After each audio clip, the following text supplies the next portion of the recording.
Skipping. Urgent message. Rise and shine, porcupine. I guess you're not up and at 'em yet. This is me. And they called me to get the message. Alright? Thanks. Bye. Skipping. Urgent message. Trying to get a line to call you. It's been, so problematic for some reason tonight. I can't get a dial tone to call you. So this is my fourth location, and the phone went through. I couldn't talk about it because it was right there. So if you haven't gone to sleep, call me back. Thanks. Bye. Just wanted to say goodnight anyway. Alright,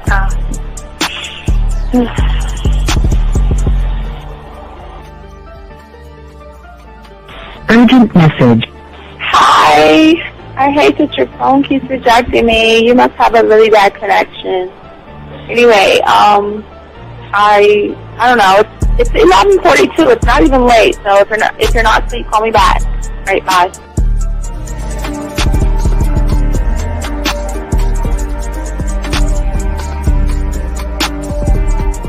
Skipping. Urgent message. This is P. Please give me a call when you get this message.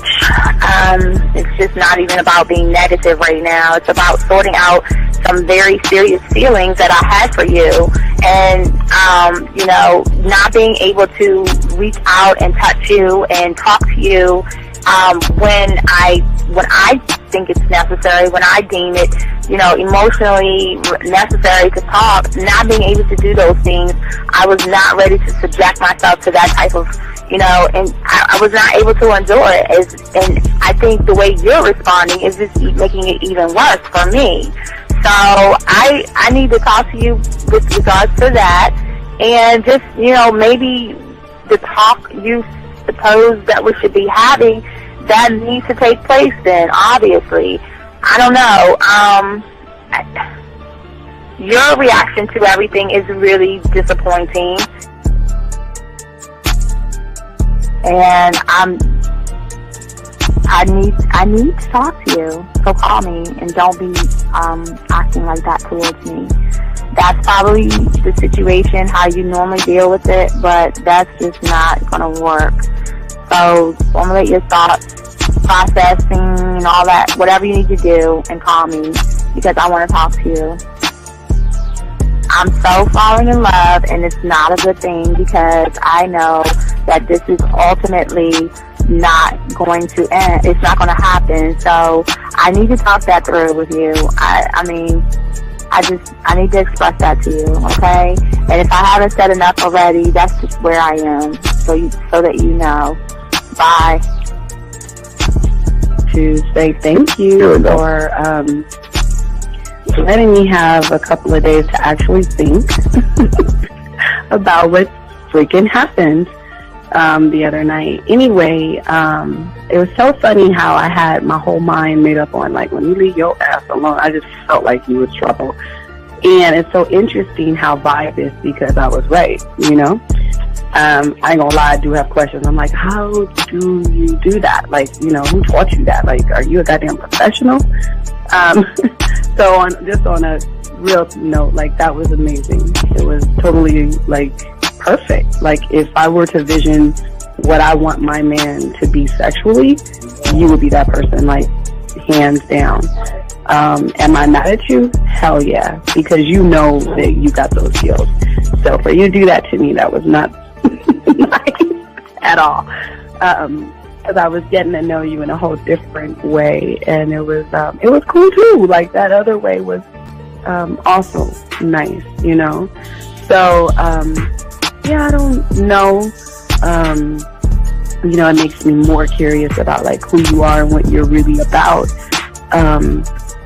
I won't lie, But again, I keep feeling that vibe of how you gonna do me like that? That is not nice.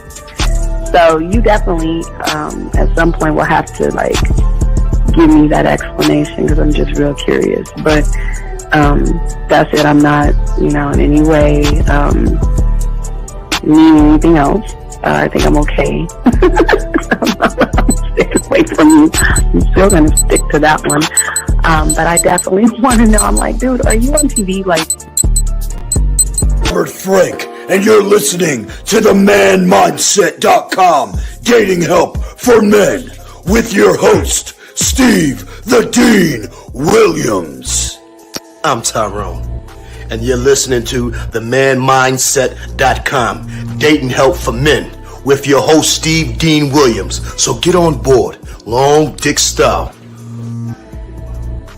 This is Debo. Steve the Dean Williams, give me your chain, punk. Yeah, sleep with your lights on. I still got the bicycle. Much love, Steve. Do what you do. God bless. Yo, cupcakes. This is C.T. Fletcher, and you're listening to the Man Mindset Dating Show for men with your host, Steve the Dean Williams. The following program is rated MAN. It contains real game, learning your value as a man, original ways to have her face in the pillow and her ass up in the air. I'm talking her knees pushed so far back, it's touching her shoulders. Touching her without touching her. Having a woman respecting your every move. Buying you gifts. Cooking and cleaning with a smile. And knowing her place at the table. So, for all you human males, cupcakes, surface dwellers, and grass-eating lions, viewer discretion is advised. Meaning, if you don't like the truth, then go find a show that helps you cuddle, complain, and cry about women. Just get the fuck out of here. I got the man mindset, I got the man mindset, got so many girls on deck, cause I got the man mindset, let's go. When it come to dating, ain't nobody better, giving you the insight, being hella honest, teaching you the game, just like that, time to connect with the man mindset. Have fun, gotta come and learn with a real one. Hosted by Steve the Dean Williams. Get everybody talking when you step in the building. Showing men how to pull women, go get them like it's really no situation you can't handle. Believe Steve giving you all the answers. When it come to dating, talking and texting, keep the conversation hella interesting. And it don't matter if you're married or single. He's showing you the game, giving you the insight. You gotta be smooth, keep it cool, that's right. So the next date, you sure to have a good night. Ain't no hesitating, time to level up. You think you a player? Well, it's time to be a better one. Need to check Steve, that is who you need. Got you pulling ladies so fast you wouldn't believe. That's right. So tell me if you ready, we gon' get it poppin'. Ain't no doubt about it. You be dating with so many options cause you know you got it. So fly, so fresh.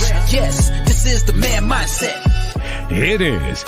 Game! Well, wait a minute. I don't think you motherfuckers are listening. I said it is. Game time!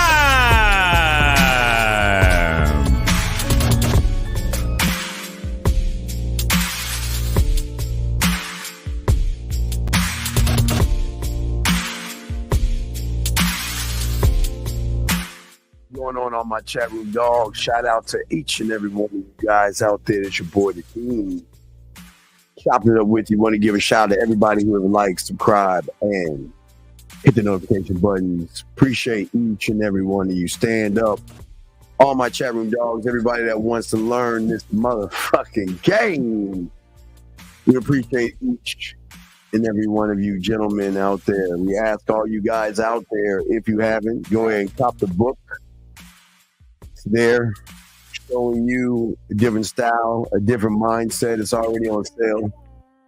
And also, gentlemen, we wanted to say to all you guys out there, we appreciate each and every one of you guys out there. Guys, if you have a question, gentlemen, all you got to do is, if you have a question, please put a Q.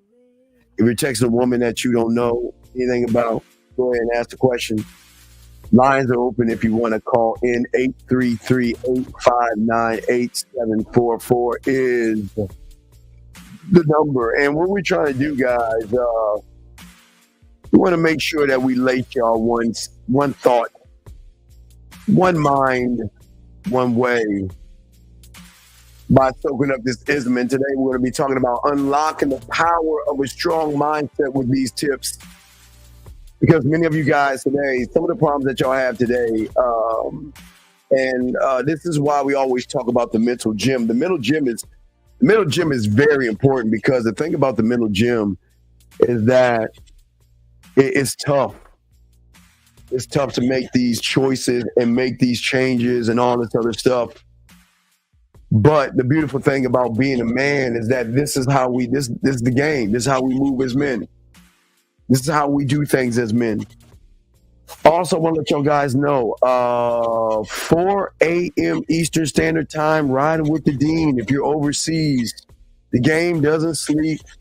We're going to do a show here. We're going to kick another show off around 4 o'clock in the morning Eastern Standard Time for all you other guys. So you know how we do it. We kick game.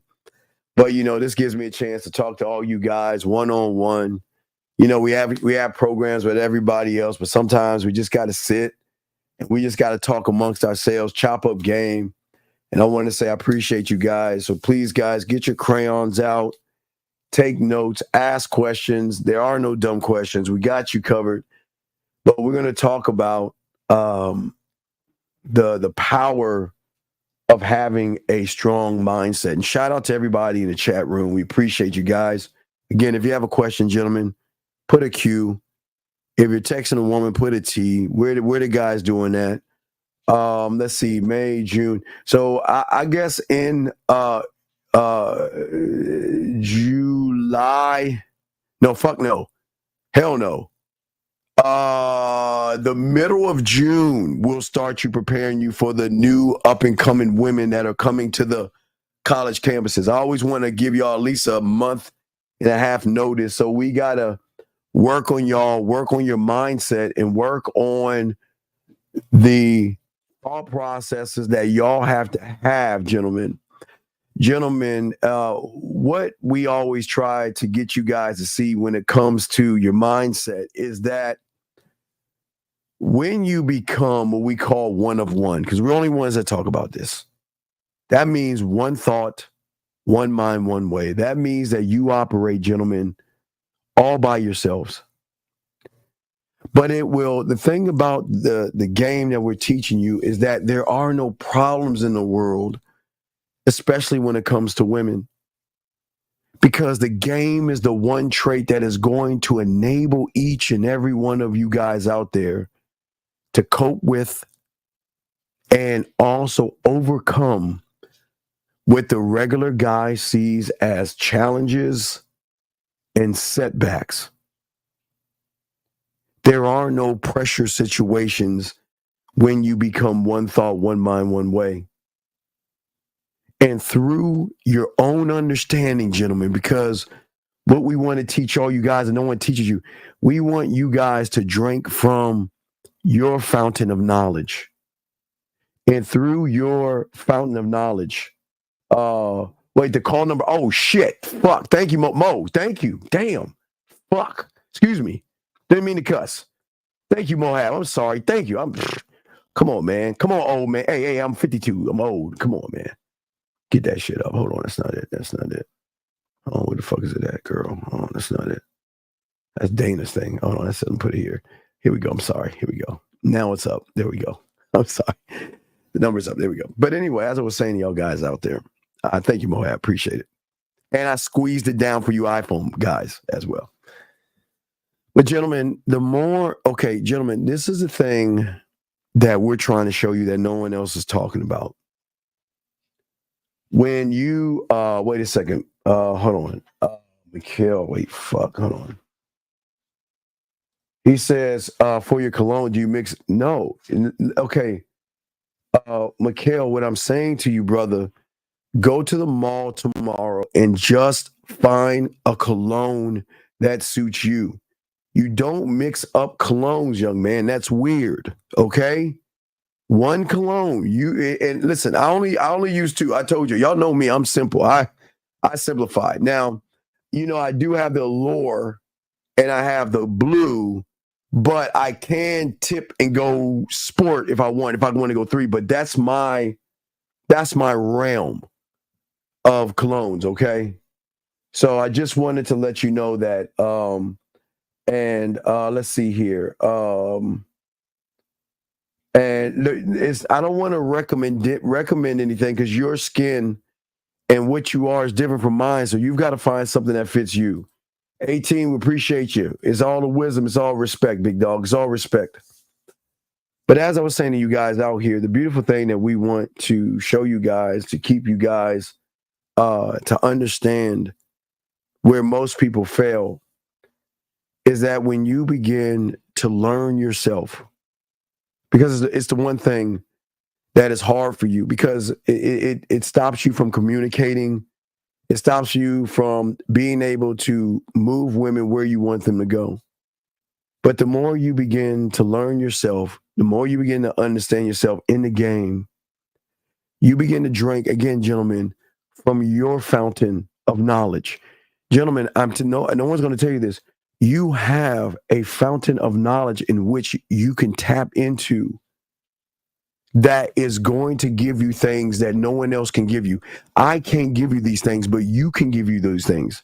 And that's what I'm talking about, you guys out there. This is why I tell you guys, drinking from your fountain gives you determination. It gives you focus. And most importantly, of all these things, it gives you this thing called emotional control, which means fear, rejection, anxiety, worry, stress, and everything that's all in your mind goes away. And I know it's weird saying that, but it actually goes away when you start to actually connect to the real game. Because this is what we're saying to you guys out here. The more you start to understand yourself, remember, gentlemen, I have to understand the world changes around us, okay? But the thing that y'all have to understand is that you have to learn and have the ability for yourselves to bounce back and realize there are no such things as failures or setbacks. And when you look at the world as failures and setbacks, gentlemen, you begin to become overwhelmed by bringing in negative thoughts, negative feelings, and negative emotions, which you think are actually facts. So if you notice that a lot of people today only talk about the bad in women or the bad that women can do to a man, but the one thing they don't talk about and the one thing they don't discuss is how you as a man can move and learn through your own determination and your own drive. Y'all heard the conversation we had with a guy yesterday. If y'all missed it, he asked about other men. And it saddens me that you young men think more about other men than you think about yourselves by asking questions about other men. And that's not what we do here. What we do here is we want you guys to possess a strong sense of who you are. And don't stop there. That's your beginning. See, once you begin to learn your strong sense of who you are, and you begin to put that effort into that self, you then begin to open up doors that are closed right now. You can't see what you can't see, gentlemen. You don't know what you don't know, and you cannot see what you cannot see.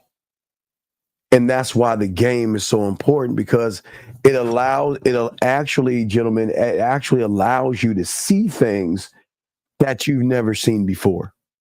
It allows you to see the world in a different light, because right now, your interpretation of the world is not a bad thing. It's how you feel in that interpretation, which is actually bad. But learning who you are as a man will give each and every one of you the ability, gentlemen, to maintain focus and concentration. All my guys that have core 1, that's kind of the process. And core 6 will be out soon. We're almost done. Core 6 will be dropping. Hour 6 of the core will be dropping soon as well. But what I'm saying is that right now you're all in a world of distracting environments. And those environments that are distracting you are women, our sex, her body. Can I get her? What do I say to her? There's just too many distractions. And there's no focus on yourself in the distraction. See, gentlemen, as men, we don't run away from distractions. We don't run from the storm. We run towards the storm. And as we run towards the storm, gentlemen, what happens is that you start to begin to manage your fucking feelings. Okay? What I'm saying is, instead of the anxiety you feel, or the fear, or the rejection, or the ridicule, or feeling that you're not good enough, there's something that's going to happen. It's going to be a calmness, gentlemen, a calmness where you're going to be more calm, you're going to be more composed, you're going to be level-headed, and you are not going to criticize anything. The only criticism, and it's crazy, that you're going to give yourself is the criticism when you get the woman. Because, hey, guys, when I get them, I criticize myself. I've always told you guys, I criticize myself when I win. And when I get her, I'm not satisfied. You're never going to be satisfied as a man. And that's how the game works. Gentleman has a question right here. He says, I'm joining the military. I'm leaving about a month. What should I do to prepare myself mentally? I don't know. Where you going? I don't know if you're going, what branch are you going into? I don't know where you're going, big dog. I don't know what branch you're going into. But it's going to toughen you up. It's going to give you discipline. And they're going to punch you in your chest. So just be prepared for that. But also, gentlemen, through learning and having an understanding and having a powerful mindset, powerful one, okay? The thing is that most of you guys are going to become what I always talk about, the air, the sand, and the water. That means no matter what woman you face, whatever religion she is, whatever race she is, whatever she is, you are going to be able to adapt to that woman and stay who you are at the same time, because you're going to start to learn flexibility. And your flexibility that you're going to have is not for the woman. It's just you interpreting the situation that you're in with the woman to give you a better idea of how you need to move around that woman. We have a question, guys, and again, the lines are open if y'all want to call in. Let's see here. He says, could confirmation bias be similar to a limited belief? Well, the thing is about confirmation and everything. Remember, we hold the world in a different viewpoint than everybody else. And the only thing that we can confirm is that we are going to die and there's going to be taxes we got to pay. That's probably the only thing we got to confirm. We can never make a confirmation about ourselves, and I'll explain that in a second, but we can never make a confirmation about women as well. Because number one, the game isn't about women, so we cannot make a confirmation on how they move because we don't care. But number two, the confirmation that we make of ourselves, we can't do that. Because gentlemen, what you guys have done, the moment that you have locked in and believe or confirmed who you actually are, you have just stopped growing. And that's what slows a lot of you guys down. When the moment you say, this is who I am, and I'm nestled into this person, and I'm satisfied with who I am, you're no longer going to grow, and you're no longer going to evolve. But also, gentlemen, the one thing that you're going to have, which is kind of weird. It's kind of weird, but we'll talk about it. It's not really weird, but it's going to make you weird around everybody else. See, the outside world doesn't understand the love that you will have for yourself and the attitude that you will have, because you're always evolving, you're always growing. And what that's going to give you is this weird thing called a positive mindset. Now, through the positivity, behind that door becomes the arrogance, being a jerk, being an a-hole, and all those other things, because it is actually a belief that you not only that you have in who you are, it is your attitude in which you display and your outlook that you have on life, where you're going to realize that there are no difficult situations. Guys, when I was young, I told you, used to, go roller skating, on Friday and Saturday night, or even go to the mall Saturday morning. So that was kind of like our thing. It was either a party that we went to, then we go roller skating, and then Saturday is the mall, Sunday football. We play football outside and stuff like that. But a lot of people didn't believe in themselves, and a lot of guys thought they couldn't get the woman, or they would automatically assume the woman is moving a certain way. Let me grab this thing. Is drinking from my fountain of knowledge means to learn, pay attention to myself when I fight against? Well, no, Dub. How are you fighting against something that's not there? You're not gonna fight against a negative emotion, because the negative emotion, Dub, isn't there. Because you're gonna start seeing the world in a different light. But what you're going to start doing is noticing negative people around you. Not only negative people around you, but people that are wasting your time. You're going to notice women are wasting your time and things like that. So I don't want you to look at all of this as, well, as I start to do this, am I going to do this one thing? It's a several. That's why I'm breaking all this down. There's several doors behind doors, and that's what is important. But what I'm saying to you, my friend, is that you're not fighting against anything negative, because you're going to look at the world in a positive way. It's when I walk up to the woman and she's not interested in me, positive. It's not my loss. It's cool. You're going to be with a woman that says she doesn't want to be with you anyway. Positive. All right, cool. Good luck. Go find Mr. Right. That's what I'm saying. And you're going to keep it moving, because when you start to stand on your square, nothing moves you. Nothing moves you off your square.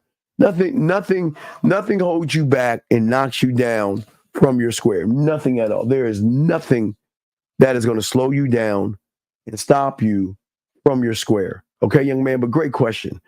He said, I approached a woman, saw on a bus, excuse me, my name is Kay, what's your name? You caught my curiosity, I had to introduce myself. I'd like to give my information so that we can have a conversation later on. But once I gave her my number, because we were sitting next to each other, both of us had a long ride, became awkward. Well, okay, so this is, okay, let me explain something, Kay. So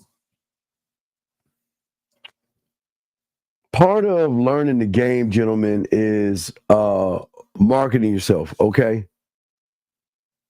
Part of the game is marketing yourself, okay? And what's important is, and wait a second, we're going to, game time, we're going to let you go. This is not for you. We'll see you later, game time. Good luck in your endeavors. But as I said before, so the thing is, gentlemen, is that when I used to ride the bus, because I had to save money for gas, I had to ride 2 buses. So there were times that I would meet women like you did, Kay. But this is the problem. See, gentlemen, as men, you cannot start and stop.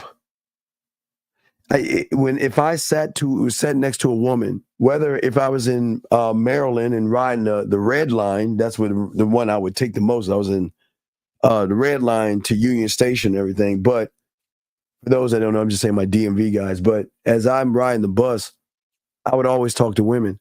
And if I'm sitting on the bus, I'm showing her why she should invest her body and her mind into me.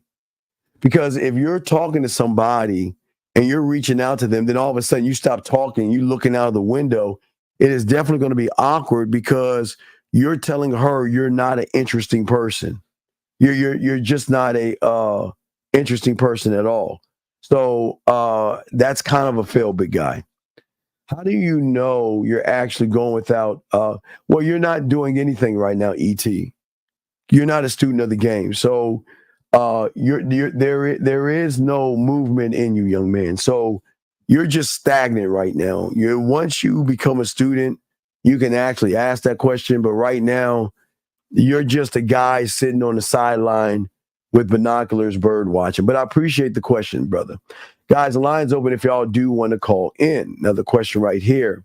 I have an ice cream date set up for tomorrow. Should I go ahead and set up the next date at the end of the first date if it goes well? Well, Mr. Drew, what I love to do is I love to this is the beauty about the game. Daniel, you're king. You can set it up in the beginning, you can set it up in the middle, or you can set it up at the end. What I would say for you, though, I would go more towards the end. Now, for me, I can go and already talk about the second date because the way of the influence that I have with women intrigues them enough where the second date's a gimme. But this is the most important thing, Daniel. Where is the second date going to be at? Gentlemen, I don't mind you going and taking a woman somewhere where she feels safe and around people. But that second date should be at her place or your place. I'm standing on that one. I'm gonna die on that hill. But that's game though. So I'm just keeping it a buck with y'all. Second date should be at her place or your place. Because the influence that you should have with her through the conversations that you have. And don't worry, guys, I'm working on something for y'all. I got something for y'all. Don't worry. I'm working on something for y'all. But what I'm saying for you guys is that from the moment I talk to her to the moment we go on the date, to the moment that we're hugging and kissing and whatever, to the moment where it's all over with, the next time we see each other is going to be that second date, either her place or my place, gentlemen. I'm not saying to move it fast, but I don't believe that you have to go on 3 or 4 dates just to end up at her place. But let me say this though, I got to be honest with you. If you don't know what you're doing, don't look at it this way. If you don't have any game, you're not a student of the game, you're going to have to wait 3 or 4, maybe 5. But for those who have a mouthpiece and have game, I would say for you guys, the second date, I want it at your place or mine. And they will love that. Because the way you make them feel sexually safe. They recognize you don't judge. They recognize that you're not thirsty. And listen, I'm not saying second date for sex. I'm saying second date to move it forward. See, okay, gentlemen, we always want to, remember I always show you, we always want to move it forward. You don't have to rush the sex. But what is important that you must move is I'm trying to move from point A to point B to point C. And if you cannot move to point A to point B to point C, but what comes into play when it comes to those points, and let me just show you guys real quick, is always what I call the line of interaction. So everything that you say and everything that you guys do, gentlemen, when you're with a woman is going to move you in a direction, no matter what it is. Whether it's on the phone, texting, talking, it doesn't matter what the situation is or whatever you're doing, it's going to move and place you somewhere. So the thing that I love to do as far as the conversations, gentlemen, I love to move them to not flirting, but her feeling comfortable enough to begin flirting. Gentlemen, y'all can get women to start the flirting when you can show her that there are different things about you. So I'm not saying the second date is going to be for sex. It can be listen, gentlemen, don't even rush it. Y'all guys can go on a second date, have her make something for you, or you make something, whatever, vice versa. Spend time together, kiss, mess around, and roll the fuck out. And that will then set the third date in motion where everything will start to roll together. But you don't have to rush the first date at your place because she needs to feel safe around you.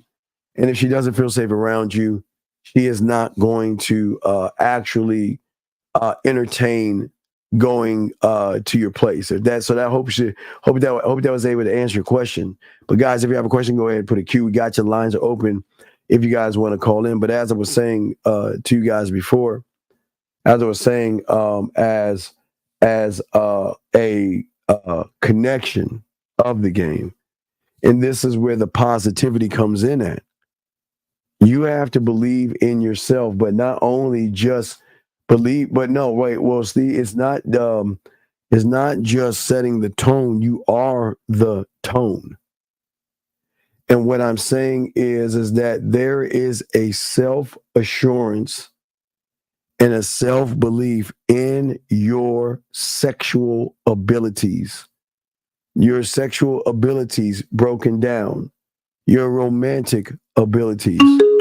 Let me grab this call. We'll continue. Area code 771. What's your name? What's your question, sir? Hey, how you doing, Steve? I'm 22 years old, and what's your name, sir? What is your name? Oh, my fault. My name Matt. Okay, Matt. What's up? I got a serious question. I'm 22 years old. I don't really got no experience even approaching a woman. You think, like, what do you think I should do? Like, how do you think I should go about it? What are you trying to? What do you mean go about? What are you trying to go about doing? Like, just have enough confidence to just approach. No, that's not going to help you. That's not going to help you. And the reason why it's not going to help you is because you don't understand the game. So you think the game is just you saying something to a woman or just approaching a woman. And the problem is that these women can recognize you don't know what you're doing. So you're kind of looking at everything the wrong way. You're kind of like making this about women, and that's a problem. Because the woman is going to recognize that you do not have a self-image. She's going to recognize that you don't have any self-esteem. She'll recognize that you don't have a belief in yourself, no construct, no concept or anything. So it's not the how do I approach women? It's how do I approach myself? Does that make sense? Well, and I want okay. So let me give you an idea. So have you ever rode a bike before? Yeah, I used to do that all the time. Okay, tell me all the things you can do on the bike. You can jump. I know you can jump off a curb. I know you can pop a wheelie. I know you can jump off a ramp. You can ride that. You can ride it. You can pull the handlebars back and ride with one wheel, right? Right. You can put people on the handlebars and still maintain riding the bike and getting them where you want to go. Am I correct? Right. You can ride on hills. You can ride in the rain. You can ride it even in the snow. Am I correct? Right. Yep. And when the bike, the tires pop, you know how to change the tire. If the chain falls off, you know how to put the chain on. Am I correct? Yeah, I know I do all it. Right. So in this analogy right now, you don't even have training wheels on your bike. You're just going to the bike store. See, the question you're asking is all the things that I just brought up. But right now, you're just going to the bike store, looking at bikes to say, okay, I want to pick that bike, put the training wheels on it so I can learn how to just pedal correctly. Because you're not balancing yet. You're just pedaling first. Because the training wheels are giving you the balance. Does that make any sense? Not really. I don't get it. Okay. So you're saying you want to do things with women, right? I'm asking you about you riding a bike, right? I'm saying the Right. level of your thinking is you as a kid going to a bike store and looking at the bikes. You don't even have a bike yet. Do you not understand that? Okay, I understand a little bit. We can't. We're not a little bit. We either understand or we don't. Okay, so you're saying like pretty much I'm going out to try to do something that I don't understand how to do. Right, because the thing that you're trying to do is you're making it about the woman. See, you said I want to approach these women and things, which is fine, but that's not good. Because approaching her has nothing to do with it because you don't know how to talk to her or what to say. Right. So all you're going to do is just look at them walk by like you would look at that bike in that store without going inside and buying it, purchasing it, and riding it. You see what I'm saying? Okay, I get it. Okay. So I'll throw you back in. Do you have any other questions or anything, sir? No, I just call back in if I think of something. All I right, appreciate I appreciate you. Thank you for the call, sir. That was a great call. Very good call. All right, guys, lines are open if y'all want to call in, chopping it up. Brother, if you have a text question, just dog, I listen, you've been in here too long for me to hold your hand and explain to you what I need to explain to you, man. Come on, dog. If you have a texting question, you know what to do, dog. This is not hard. How many times do I tell you? If you have a texting question, put a T in there. That's all you got to do. And tell us a text. If you have a question, put a Q in there. Don't tell me you have a texting question. Just read it, dog. Come on, man. You got to be better than that, buddy. You got to be better than that. Guys, lines are open. But let me continue on what I was talking about. Guys, if you got a question, go ahead and put a Q in there, and we got y'all covered. But what we're talking about is the connection that you guys are going to have when you guys begin to actually unlock the mindset to show you the power that you actually have. Because right now, you cannot believe in your abilities right now. And because you don't believe in yourself. So most of you guys, what I was saying to you guys again, your sexual abilities when the guy called, I remember I was at now, the sexual abilities. So if we're looking at the building of sexual abilities, every floor has its own ability from touching, from looking, caressing, to kissing, to whispering. There's so many floors in that one building that most of you guys don't even know that there's even a building. You see what I'm saying? But once you start to recognize there is a building, you can start to build and create things that is going to really up your sexual ability. Sexual ability is going to give you sexual confidence. Sexual confidence is going to allow you not to sleep with every woman, but in your mind, you're going to say, oh man, this is easy. This is a layup. This is not going to be anything that is actually hard to do. But at the end of the day, one must encompass his mindset and all the skills that you have. And this is why we always say to you guys is that once you start to lock in, everything begins to change. We have another question here. Let me grab the question. Guys, you're hitting questions. Thank you, Gabe. I appreciate that. Question is, how can I make a conversation flow smooth? Well, that's what I was saying before, ED. The thing that is going to make the conversation flow smooth is where do I want to take her with this conversation? But that conversation cannot take her straight to the bedroom.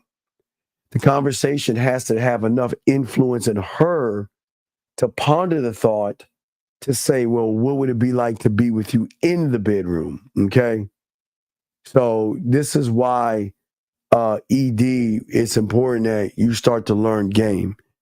The more you start to learn more about yourself, you'll be able to learn. But remember, for many of you guys, you've got to peel back the layers that are holding you back. So I always tell guys, all the red pill and all the manosphere things that a lot of y'all watch, the Riz, the Handsome Man game, all that stuff is stunting your mouthpiece. Because what you're actually doing is that you're moving away from the source. You are the source, right? So if you are the source and you have everything you need because you're the source, and you go look for another source to define your source, then you're kind of going against the grain. So it's a problem that a lot of young men go through, and a lot of young men don't know. But this is the biggest problem they have, because they want to talk to women so bad that they get caught up in the semantics and antics and everything of what YouTube is throwing at them, that is actually confusing them more. See, gentlemen, we want to bring you to understanding, not confusion. Because confusion would say, well, what do I do today? Well, yesterday I was on my purpose. Last week I was not jerking off. The week after that, I was thinking I have to get my money up. The week after that, I've got to do all these things, except the one thing that you've got to be doing is working on yourself and building yourself. Hope that help you out. Chris J says, I have a question, guards, which my ninja may be saved for the back end. Oh, okay, Chris, please, dog. Come on. If you have a question, please ask it. Don't tell me what you're gonna do in the back end, okay? Please, okay? All right. All right. So, Adam, let me explain something to you, sir. And I welcome you here with open arms. And this is no disrespect. Your ex-fiance didn't do a motherfucking thing to you, big guy. She didn't do anything to you. And this is the problem that a lot of you young men that don't understand the world and himself, is that everything your ex-fiance did to you, not only did you train her to do it, but you reinforced her to do that. So when she used you, she knew that you were soft. And I say this with love, Adam. It's no disrespect. She knew that you were soft. She knew that you were weak. She knew you didn't have a standard. She knew that she can get away with murder, and she knew she can pull your punk card, because I'll explain the how. Adam, I got you. I'll explain the how, because I'm not here to upset you or make you mad. I'm here to help you. Okay, I'm here to help you. So the problem is, Adam, is that you don't have an understanding of yourself to stand up for yourself. People do not use you. People, when you get used, you're saying, use me. See, most people, no, I got you. It's all good, big dog. I got you. No, don't. This is no laughing matter. I got you, big dog. I'm not here to. I got you. Let me grab this call, Adam, and I'll help you 1 second, Adam. 1 second. 786. What's your name? What's your question, sir? Marvin calling from Miami. Good evening, Steve. How can I help you, sir? So I had a question in regards to the most recent episode of Shogun. There was a scene where you got that pussy. You got that ass. That was the only scene I liked. I was like, yeah, get that ass. it was. I knew he was gonna come around and get that ass, man. Woo, he got that ass. But no, I'm sorry. What happened? What's up, man? Go ahead. I'm listening. What's up? So the question that I had was actually before that scene where she was about to commit, like when she was about to kill herself to commit suicide. Okay. All right. Let me explain something, Doug, that y'all understand. This is why I always tell y'all to watch Shogun. I'm not telling you to kill yourself, but what Shogun teaches you that the game should teach you is that there is an honor code in which they live by. They don't question it. This is just what it is. And if I dishonor, remember the first one where the guy dishonored by speaking up and he had to lose his child and himself? They moved by a strict code. And that's what I'm trying to teach you guys, to live by a strict code. And she was going to do that because that's what they do. The code that the code and standard in which they live by is hard to process nowadays. But when you have game, it's not I'm saying you're going to kill yourself or off yourself. That's not what I'm saying. Is that there is a code in which you move by and honor that thing, and that is your standard and your square. So that woman was standing on her square.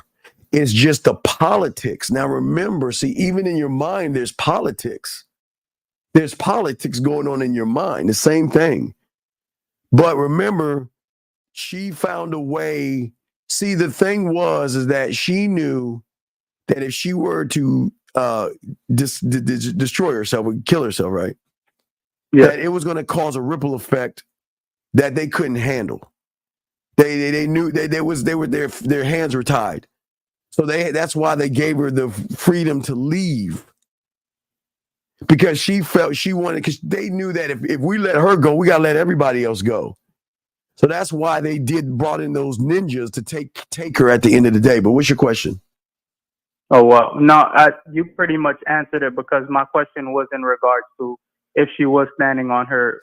Well, women stand on their Tampax. Oh, no. She was the thing that I try to tell y'all was what you got to learn from this is that they live by a code, a straight up code of how you should move, how you should sit, how you should walk, how you should talk, how you don't show emotion. This is what I want you, Marvin, to learn from this. And this is what the game teaches you. Because once you create your board of directors, like Shogun, has a code that operates outside of what you think. Because this code of it's no feeling. It's like a computer. It's like F your feelings. If I see a woman, I'm going to talk to her, right? So that would be, if I see her, I'm going to move to point A. I have no choice but to move to. See, when you actually standing on shit, there's no choice but to move to point A. I will not tolerate disrespect. So if somebody disrespects me, they're gone. No matter that. Listen, Mark.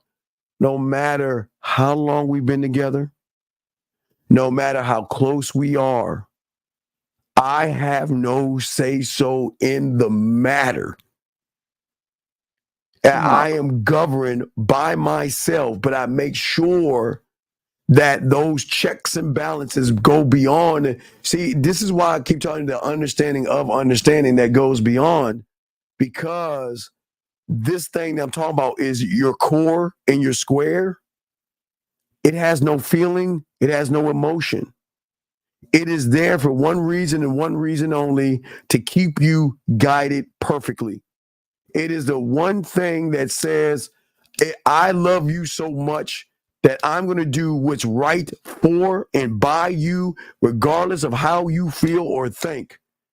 So that means Marvin, that means if I was with a woman and she had 9 things perfect, all perfect, right? Yes. Or 10 things perfect, and she questioned or disrespected, did something off the program, bye. There's no, see, Marvin, there's no, well, but I mean, she is this and she is that, and she does all these things. No, it doesn't work like that. Just like with Shogun, there is no question. See, the thing that is so great about what I'm showing you, you put this in place because it even checks you. It even checks you. Right, because again, there are times probably, Mark, when you saw a woman, you like, damn, yo, man, I'm so close to getting that ass, but she bullshitting and playing games. But nah, man, I'm so close. Nah, I'm gonna accept that. No, not in this game right there on your core and your square. When you were standing on, like I say, with Shogun, there is no, she was going to end it because that was the standard. That was the code. And you cannot go against the code. Even the week before, when the guy's friend killed himself, remember? No one stopped. Did they stop him? No. No, they didn't stop him.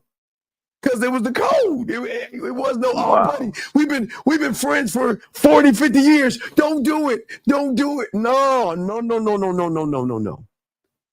This is what separates us from all of you.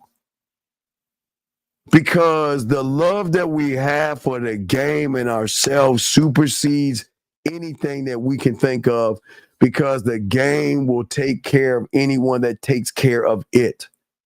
That's why you cannot cheat the game. That's why, like what 50 was saying, you're married to the game. The game is your lover, your wife, your mistress, and everything in between, because it's the one thing that has your motherfucking back. It is a love, an unconditional love for you that says you just put in place the law, right?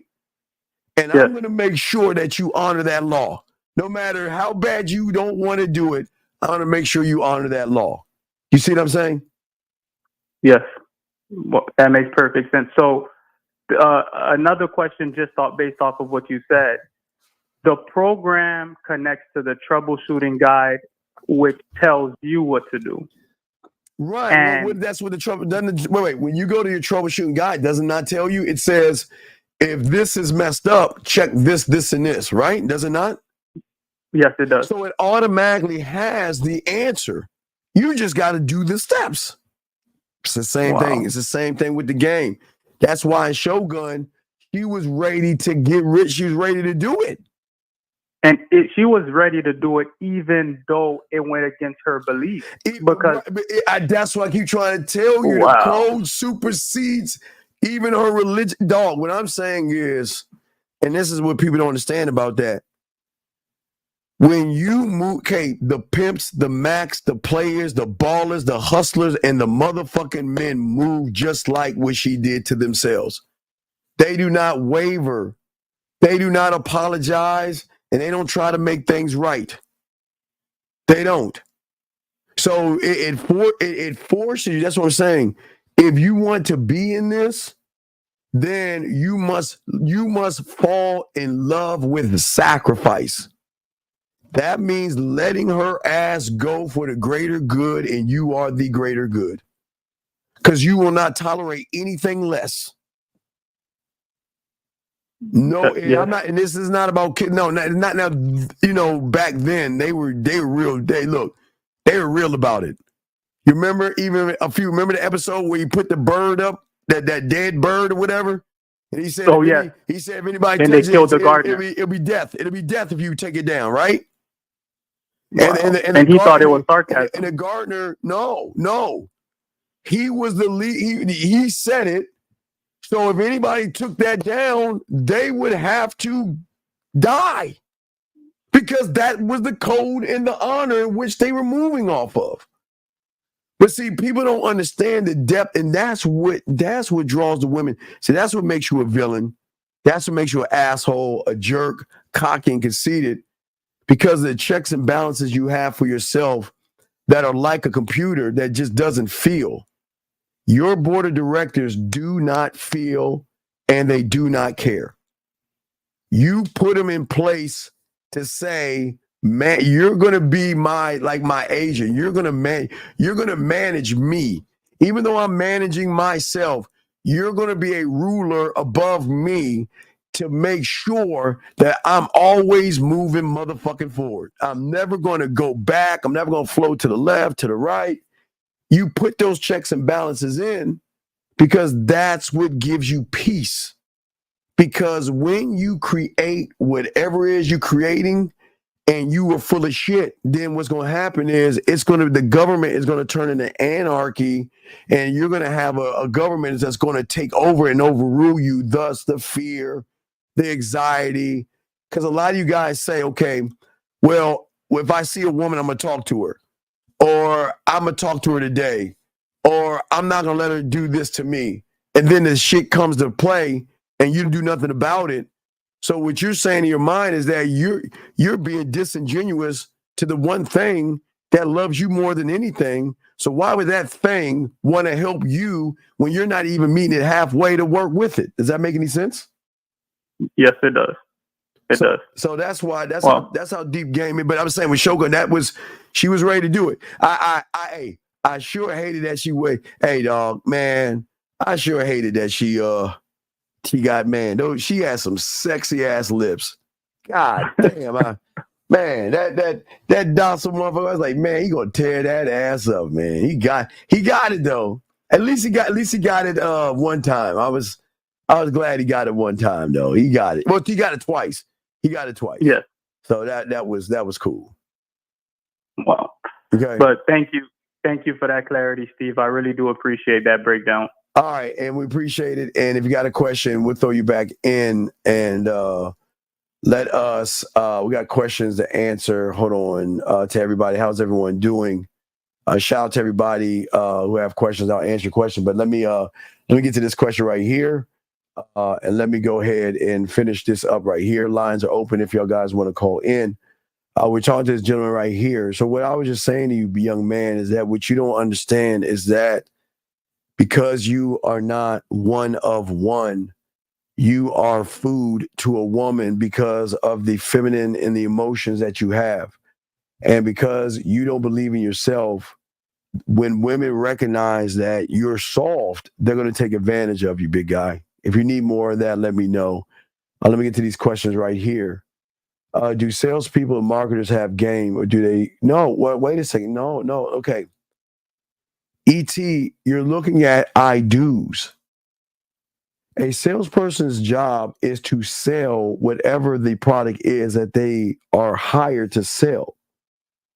That has nothing to do about manipulating. That is about them. Now, there are some disingenuous, what do they call it, snake oil salesmen and things like that. So there are out there, but you just got to be careful. Okay, I'll give you an example. Red Pill and Manosphere.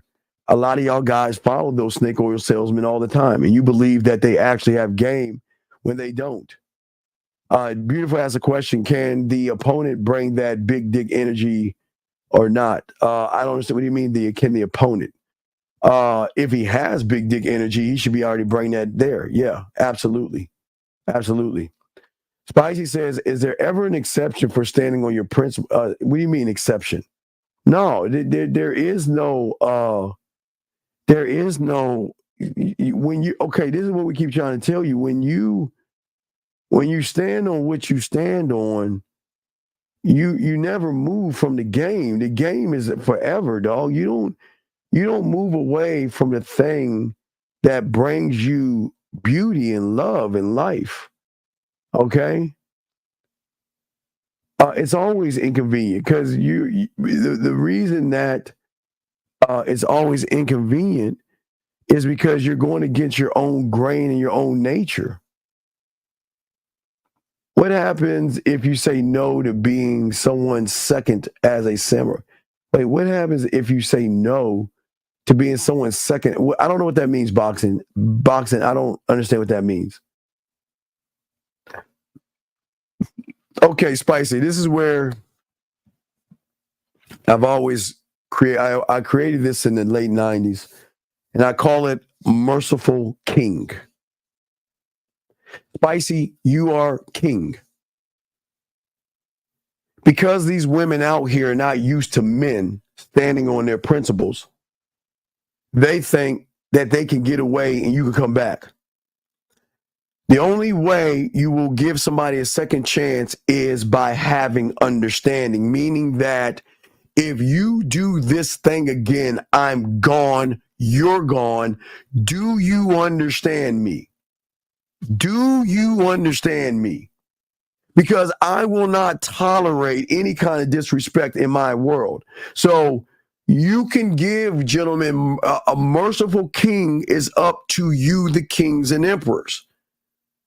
There, you can have one. Listen, even when your board of directors says let her go, the only reason you can go merciful king, and this is the only reason, gentlemen, is because she's so used to running soft males.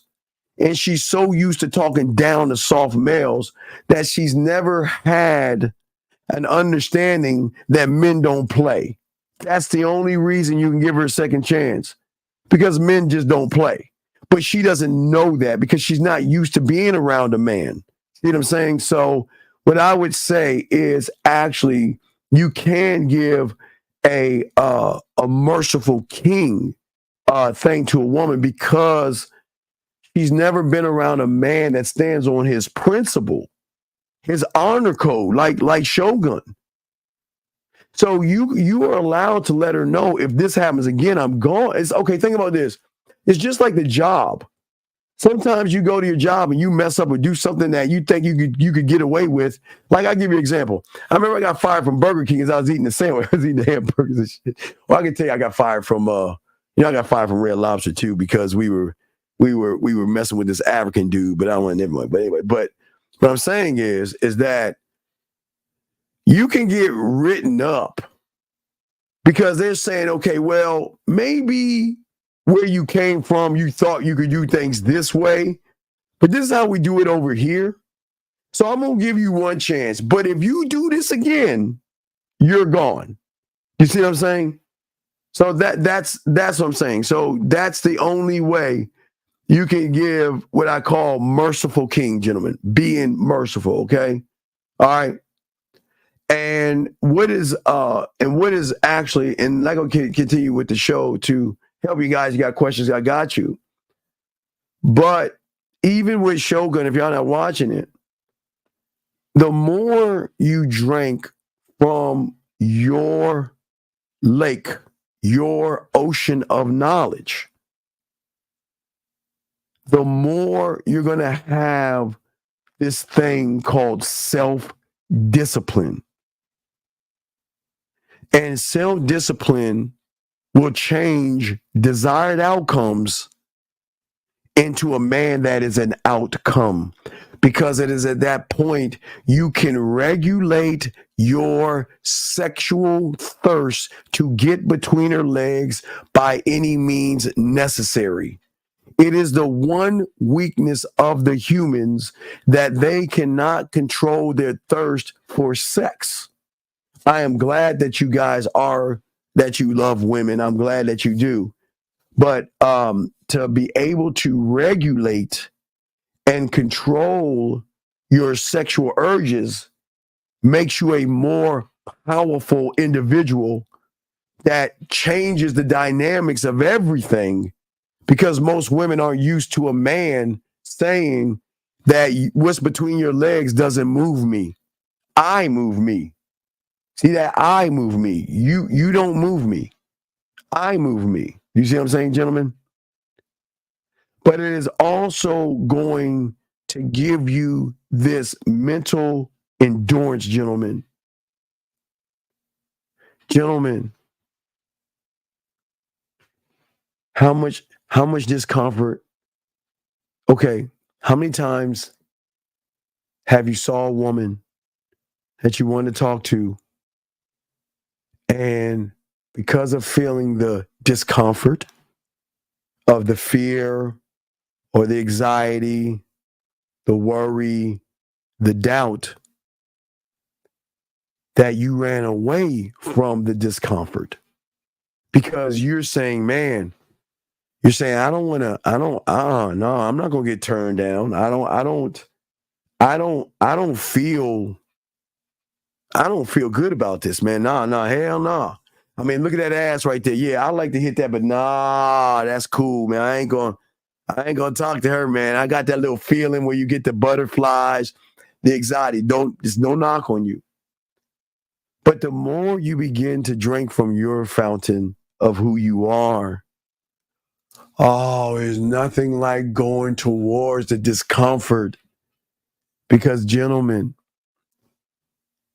the level of discomfort, you must go towards the discomfort to expand the realm in which you have here.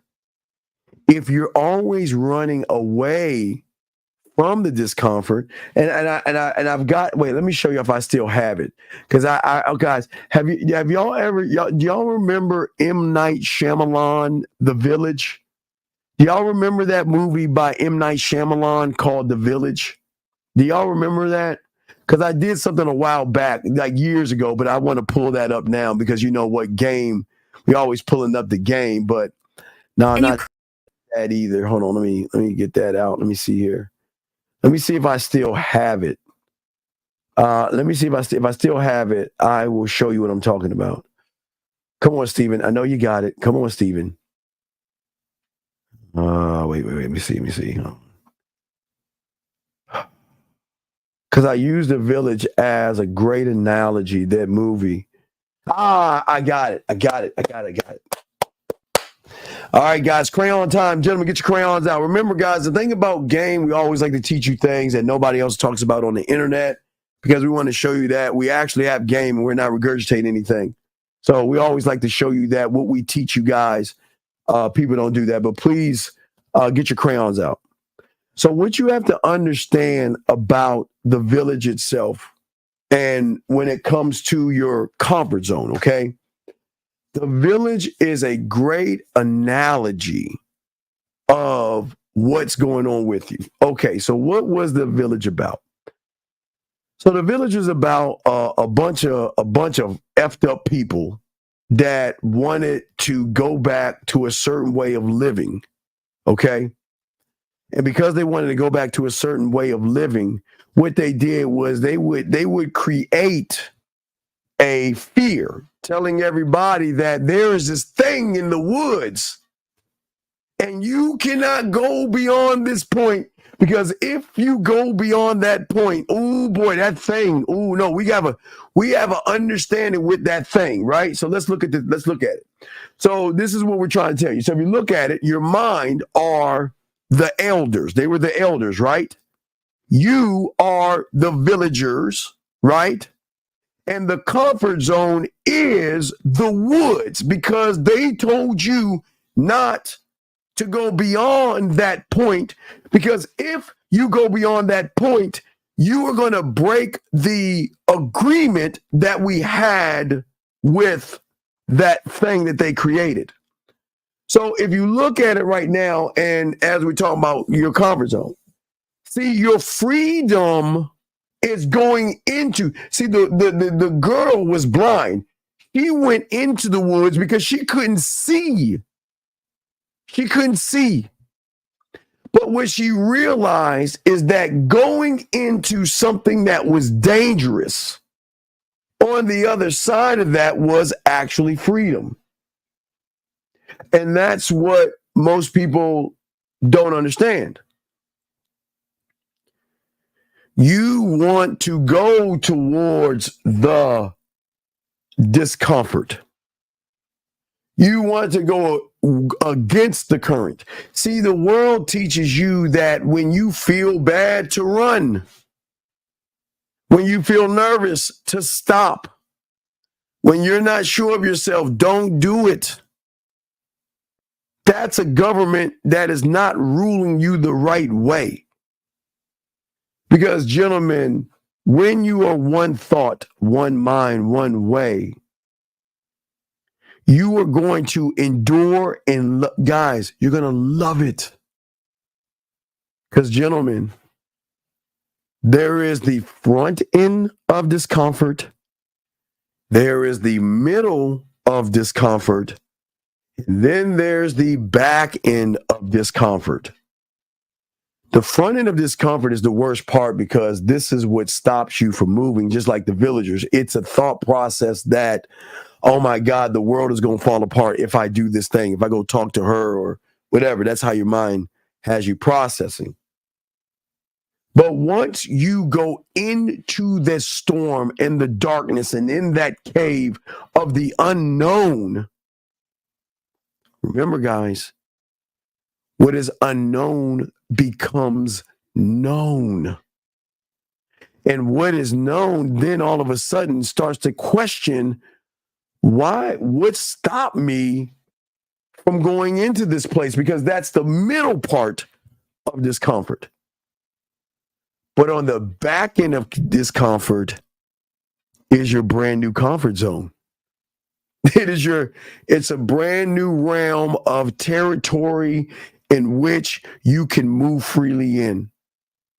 Because remember, guys, the mind doesn't want you to realize you have the power to grow and move. So what the mind doesn't want, remember, The mind doesn't want you to go into the unknown because it's a scary place, because it's unknown. What is going to happen if I talk to her? What is going to happen if I message her? What is going to happen if I go up to her and offer her a drink or whatever you do? It's the unknown. But once you go into the unknown, and what is unknown becomes known, then it is at that point you then start to reassess for that moment. Wait a second. It's not as bad as I thought it was. Wasn't we like that? We even went riding the bike or the car. Guys, remember? You remember when y'all little kids, right? We all did this. Remember little kids? And we got in the car with our parents, and all we would do is we would steer the steering wheel, and we press all the buttons, and press all the buttons and shit, right? And then it was a time to learn how to drive, and you got nervous because you're like, oh my God, I don't know how to drive. But I even use the bike. I'll make the bike reference, and that's the easiest one. First, y'all, we all got on the bike and we had training wheels because we didn't know anything about the bike. So the training wheels gave us a sense of comfort that we can go in, gentlemen, in a straight line first, because that's what we did first. We would just pedal and we were like, okay, cool. Hey, man, I got this. This is easy, right? And then after a while, you had a little bit of nag to go start to turn and steer, but the training wheels gave you balance. But once mom and dad took those training wheels off the bike was when you walked up on discomfort, because what you thought was about to happen was you thought you was going to get on that bike and ride it straight. Nope. You got on that bike and you just leaned. You either went left or right. I don't know which way you went. But you either leaned to the left or you leaned to the right. And you fell. And you felt the discomfort of what it feels like. And you know what? Some of you guys like, nah, F that. I want to ride that bike. I'll do it later, Mom. No, Dad, I'll do it later. I don't want to ride that. No. Come on, get on it. No, man. Look, it scratched me. I don't want to ride the bike. It hurt me. They say, get on the bike. You see what I'm saying? Pushing you in discomfort. And after a while, when what was unknown became known, was that you had to learn balance. So when you started to lean to the right, you then begin to realize, well, if I keep leaning, I'm going to scratch and scrape I'm not doing that. So let me put more weight over on this side, and maybe you leaned over and fell. Either way, you started to learn the unknown. And what became unknown became known, because then you started, okay, now I understand. So then simply you rode the bike in a straight line, and when your dad or mom let it go, you were just pedaling straight. Now, they forgot to tell us about brakes. It was like they were all setting us up. Like, oh, you think you big shit right now because you can go straight. Okay, I'm going to wait for watch you crash. I got it. I'm riding. Wait. What am I? Boom. You know what I mean? Y'all didn't know about the brakes and all that. Y'all know what I'm talking. Y'all guys, y'all know what I'm talking about. What I'm saying is that the thing about discomfort, as I was saying to y'all guys, it is going into the unknown to make it known. And past the known of discomfort is a brand new comfort zone, because you didn't believe in it in the beginning, but yet you did it anyway. You thought you couldn't, and you did it anyway. And even if you go in there and you didn't get the woman, or she was down, it doesn't matter. At least you got off your ass and did something for the first time. And it's weird. It gets weird for you guys, but that's what I'm saying about discomfort. Because while you're in discomfort, there isn't any negative emotions. You're just gaining understanding of an area in a place in which you've never been in before. Okay. You see a woman. Between you talking to that woman is this little area. And it's called discomfort. And either that thing is going to keep you right there like the villagers, because there's a scary thing called fear or rejection, and she's better than me, she's pretty, or whatever you judge.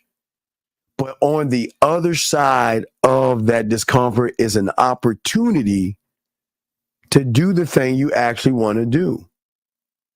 But you have to believe in yourself to be able to take that step to go into that area. That's why everybody that tries to teach you the right way of game, it's supposed to be uncomfortable. Y'all remember what is it? Wanted. You remember that movie Wanted by Angelina Jolie that I tell y'all to watch? You remember Wanted? What did the guy do on Wanted all the time? Whenever he had an anxiety attack, he would take his pills to hold down the feeling and the thought, right? But what Morgan Freeman was telling him is that that's the lion in. See, you guys think that discomfort is a bad thing. No, discomfort, like Morgan was saying, is actually the real you actually breaking out of its shell. But Steve, what do you mean? Steve, what do you mean by the real you? Guys, there is you right now, but then past the you at your core is the thing that didn't give a flying fluck. It was a thing that said, I'm going to get to the egg. I don't care who's in my way. Get out of my way. I'm getting to the egg. And that's what I'm saying is trying to actually come out of you. It's like you're shedding your skin and getting back to the real, authentic you. But because the standard that you guys have for yourself, that you created in your government, that you have screwed your government over, that's why you don't believe in yourself. And the reason why you guys don't believe in yourself is because you are not standing on the honor code in which you should operate as a man. That you created fear. You created rejection. Am I not the only YouTuber telling you and showing you there's no such thing as fear and there's no such thing as rejection? Because if you actually believe in it, where do those motherfuckers live? Where do they live? Tell me. What street in what city in what town does fear and rejection live at? Because if you know where they live, go fly to their town, knock on their door, and beat the fuck out of them. But they're not there. It's all in your head. But once you step into discomfort and realize it's not as bad as you think it is at that point that the mind starts to realize, I don't have control over you anymore. It is your mind that has control of you right now. It is your mind that is directing your life by the way it thinks you should operate because you told it what to do. Listen to what I'm saying. You said to your mind and your board of directors, you said to them, this is what you said. Whenever I want to do something, I want you to stop me from doing it because I don't love myself. So I don't believe in myself. So what I need you to do is keep me and do whatever you can to stop me from believing in myself. I want you to self-sabotage me. I want you to knock me down. I want you to bring in anxiety. I want you to bring in rejection. I want you to do whatever you can. Whatever you can, gentlemen. And I know y'all saying, wait, Steve, what? Listen to me. I want y'all listening. When you gave up on yourself, you went to your Senate and you told your mind, I don't believe in myself. I don't love myself. I don't care about myself. And I don't appreciate myself. I don't have a self-image. I don't have a self-concept. I don't have a self-identity. I don't have a self-construct. And I want you to do everything you can to keep me exactly what I am and don't change me whatsoever. Do whatever it takes. And you know what your mindset? Gotcha. And what do you think it's doing right now? Every time you see a woman, what is it doing? I told you guys the weirdest thing. Do you see why it pushes you towards the red pill? You see why it pushes you towards the manosphere? Because you told it what to do.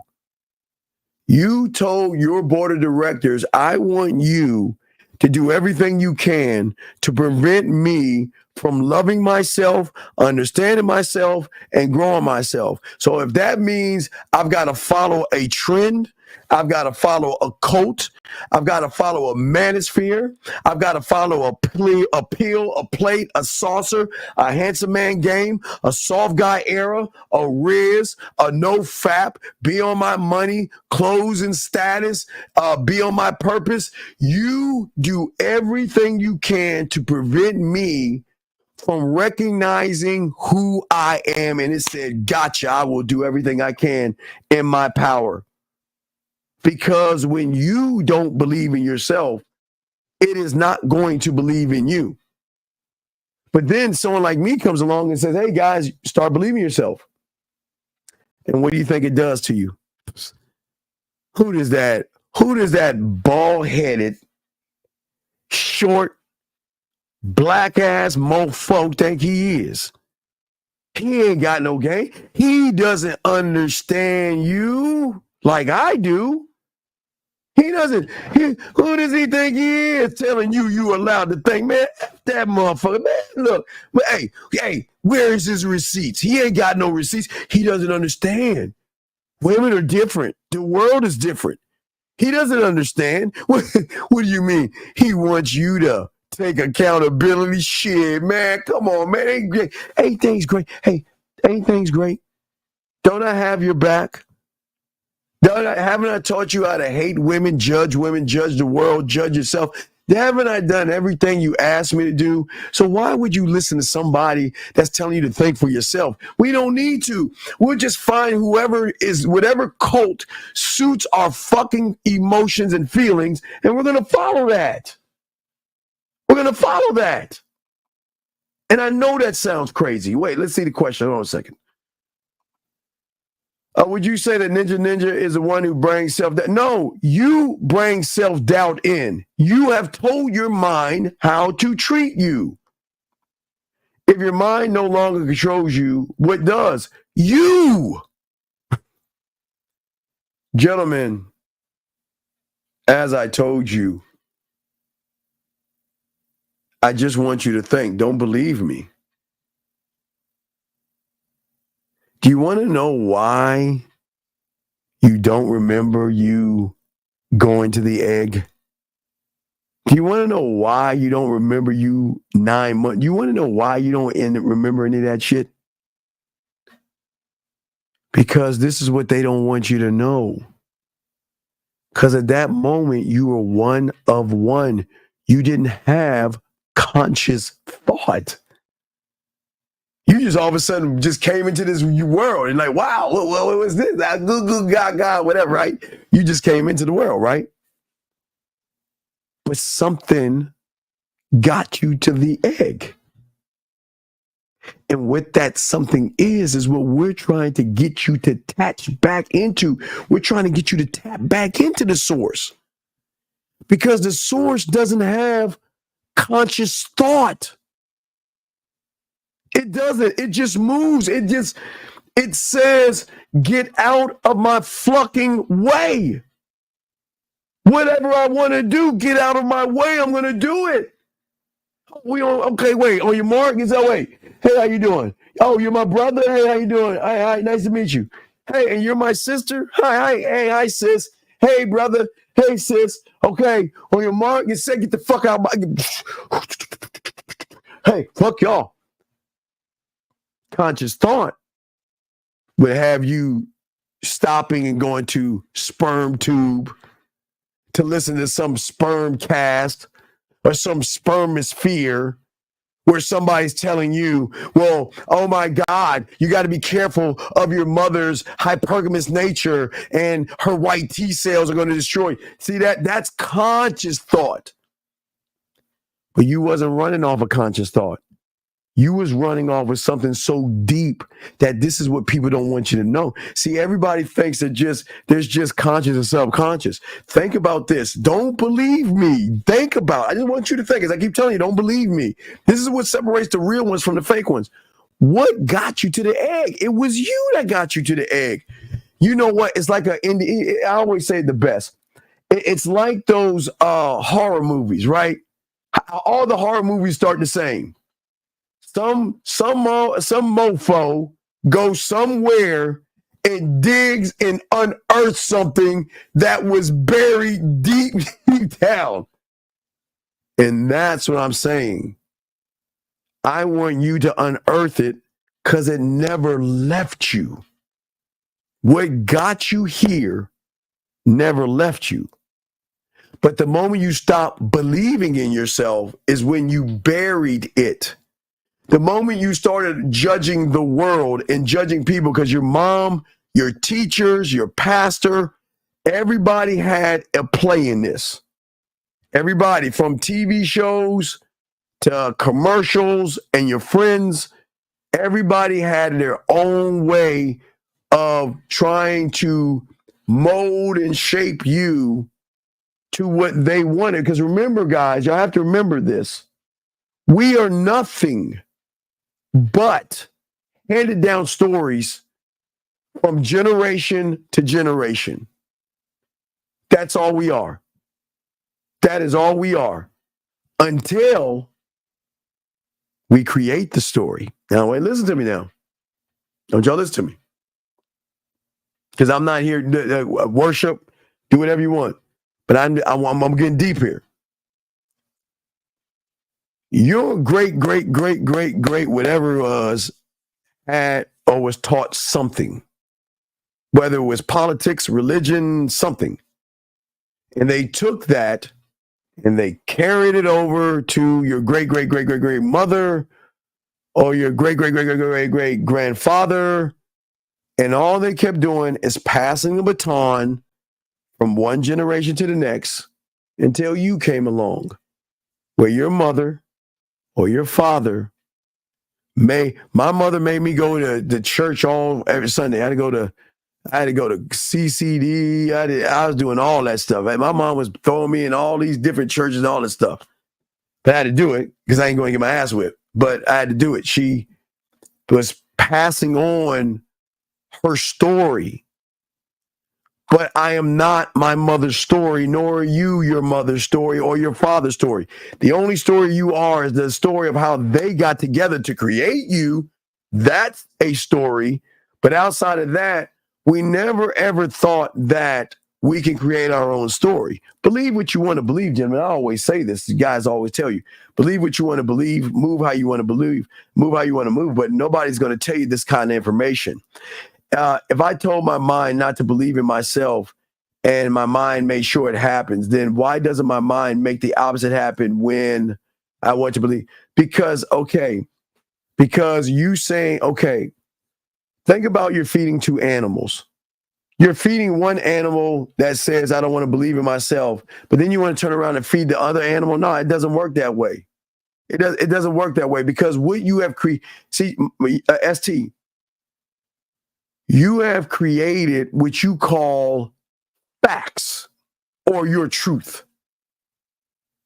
When you don't believe, you didn't believe in yourself. And because you didn't believe in yourself, you created what you considered a fact. See, the moment you said, I don't believe in myself, you had conditioned your mind. You conditioned your mind. No one else did it but you. See, the thing is that you guys think this is why habits are so hard to break.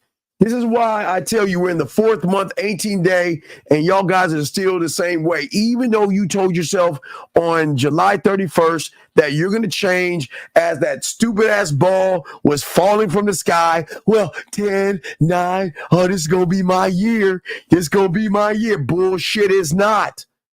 Because change doesn't happen like that because you have conditioned yourself and created perceptions based upon old memories of pain or pleasure. See, you're living in the past. That's why you can't move in the present and the future, because your interpretation of what you see, all you're doing is digging a hole. So you're in this deep ass hole the size of the Grand Canyon. And you think your mind's going to let you free? Do you think your mind is going to give you a free? You think your mind going to be like, okay, you've been picking cotton and you've been on my plantation and I'm controlling you. Oh, shit, you want to be emancipated? Please, go right ahead. Because let me tell you something, even about slavery.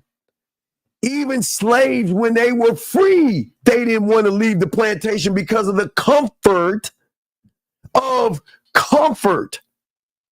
So a lot of slaves did leave, yes, but a lot of them said, nah, fuck that. I ain't going out there. I don't know what's out there. All I know is what I know, and it is safe right here.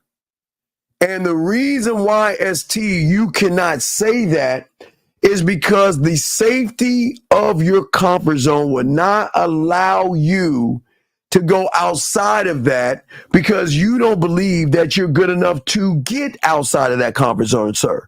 So I hope I was able to answer your question. If you have more, that's a good question, sir. Let's continue. Let's see here. So to arrive at the one mind, one thought, we have to see it happening 9 months prior. No. You got to be a student of the game to unlearn what you have learned. Because everything you learned is okay. I can't say it's a lie, but you're living in a world in which you can't change. You live in the past. You can't change the past. You can't.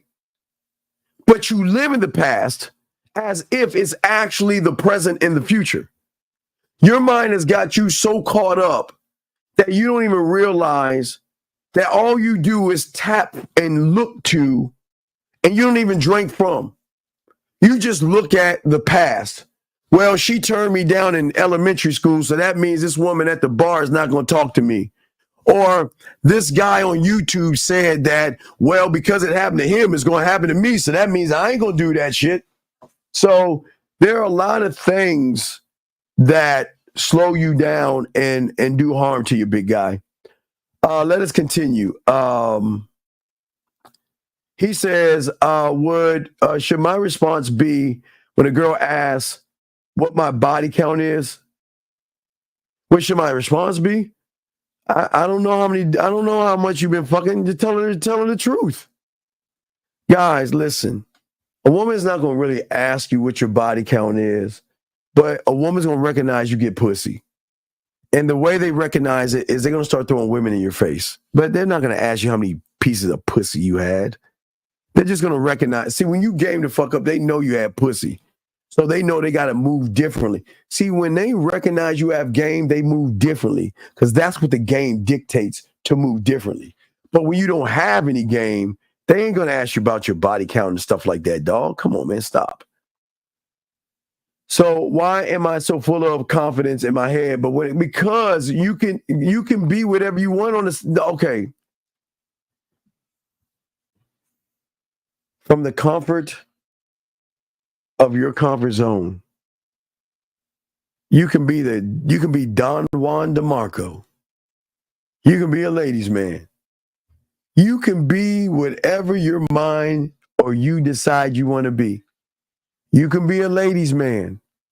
You can be an asshole. You can be a jerk. You can be a bad boy from the sideline. But once you get into the game, like what did Mike Tyson say? What did they say? What did Mike Tyson say when you get punched? Guys, y'all remember that Mike Tyson thing? everybody's got a plan until they get punched, I think it is, or something like that. Dog, you're living in a fairy tale thinking you're more than what you actually are, and you ain't nothing at all, dog, because your truth is in your behaviors and not what you think. Okay? I don't know if this is a question. When you start understanding that no one is coming to rescue you, it's time. No. It's not even about the rescue. I don't want anybody to rescue me. It's not even, you should not look for anybody to help you. Nobody. Don't look for people because people are going to dangle that in your face. Don't look to anybody. Because even when I was watching Purple Rain, I still learned, I told you about the abalone thing, but when he was talking to that puppet, what did P say? All I need is me. I was like, damn, that's right. All I do need is me. That's all I need is me. I just need me. Just like you don't understand, you need you. But you don't know the you that you need because, yeah, that's what I'm saying, Dub. The humans are disappointment. Guys, hold on. Let me see if I can show you the. Wait. Let me show y'all something. This is hold on. Let me play this for you guys. Great questions today, guys. Let me show you something. Hold on.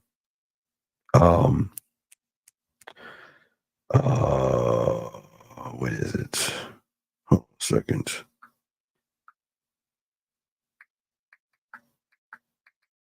Let me see if I can find it.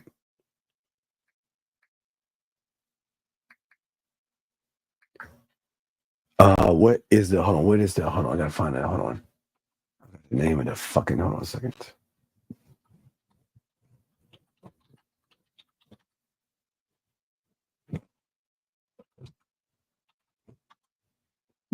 What is the name of that motherfucker? Wait. Hold on. I'm gonna show y'all something. Let me find that. Okay, here we go. Guys, this is deep. Very deep and powerful. I like to give y'all deep and powerful things. So check this out, gentlemen. I want y'all to listen to this. Okay? There's some game here. I love this. I usually play. It's been a while since I played it, but let me play it now for you. Listen to this. Listen. Prescott Lake. Try out around that tree. I had good luck there yesterday. I'm hearing about Olivia. Did she scratch my record? She's been taken. Taken?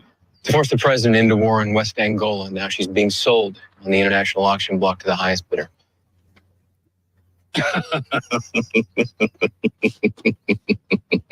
It's unbelievable. Unbelievable. I've been going how long? I mean, has it been a week and already you've lost? No, sorry. Not lost. She's been taken. These are professionals. Well, that distinguishes them from you now, doesn't it? Do you fish? No. Okay, guys, let's get your crayons out. You about to lace y'all with game. You about to get laced with game. Listen to this. You know, people who don't fish think that fishing is lazy or boring, but it is the complete opposite. There are 100 little decisions to be made. 100 little decisions and 100 variables to be made. That's game right there. Hold on, listen. To be considered, and you're never quite sure what made the difference. Did I cast too high, too far to the left? Did I reel it in too slow or too fast? Is the lure too shiny or too dull? Do I stay here or should I go over there? And you know it's not luck, but you do not know by how much. People are predictable, unchanging, monotonous. They use the same language, they offer the same excuses, they make the same mistakes. People are endlessly disappointing because you hope they won't be. I knew that she would need me. I knew that you'd come here begging for help. This was all predictable, all disappointing. This is why I am fishing, because I am never disappointed out here, because I don't expect anything, because anything is possible. I can be hopeful out here. Anything is possible here. The humans are always going to disappoint you.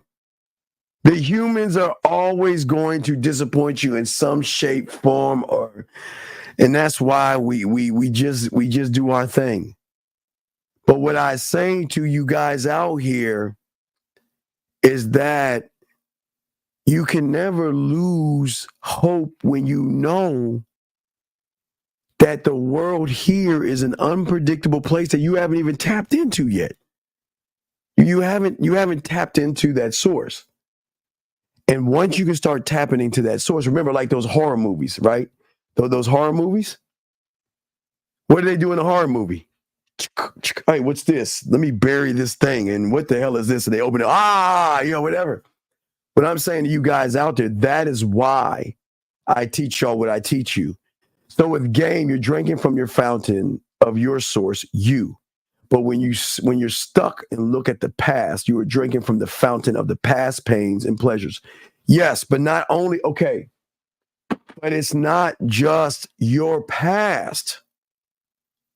See, you guys have to understand that the red pill community, the Riz community, the handsome man game community, the soft male era community, be on your purpose community, money, clothes, and status community, don't jerk off community. You were in so many other communities. Do you see what I'm saying? You're in so many other communities that you have not even realized you can create your own community. You cannot drink from your fountain if you are not here drinking from your fountain when all you're doing is listening to a content creator tell you about the hypergamous nature of women, and women are bad, and women are this, and you got to be rizzed up, and you got to use handsome this, and you got to be soft man era that. You guys, think about what your mind does to you. I want y'all to think about this. You don't have to answer this, guys. I just want you to think. How excited were you when you heard soft guy era? When you heard a bunch of fucking losers sit around saying, well, no longer, wait, here to go. Well, no longer am I going to allow you got to cook me a meal, and you got to clean my plate, drizzle, yeah, you got to wash my car, my hair is going to cost me like $200, and you got to take care of me, drizzle. How many of you guys say yes? Oh my God, I love how they're speaking. And then you guys sat around and did what? You started taking on another man's language. You started saying drizzle. And every time you saw something that said soft male era, guy era, you would listen to it. Who do you think was pushing the buttons? It was your mind.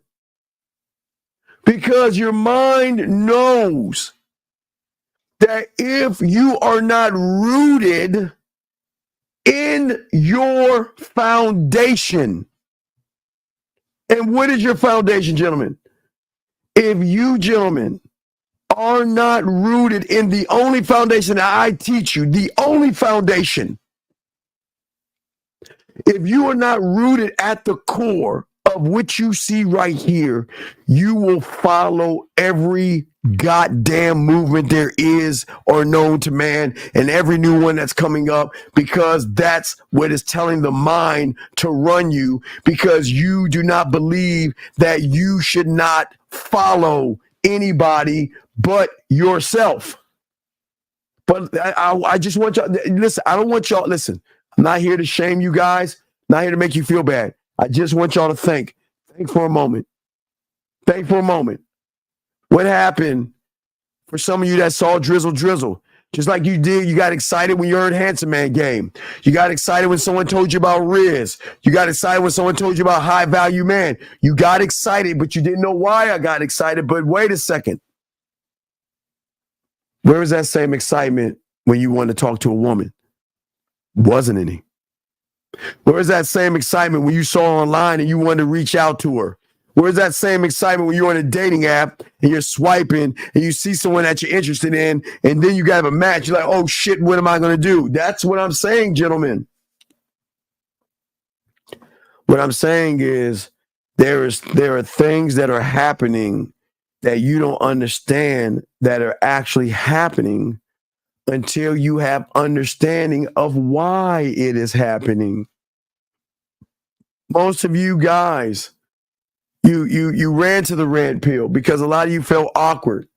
A lot of you felt that it was not fair that women mistreated you or walked all over you.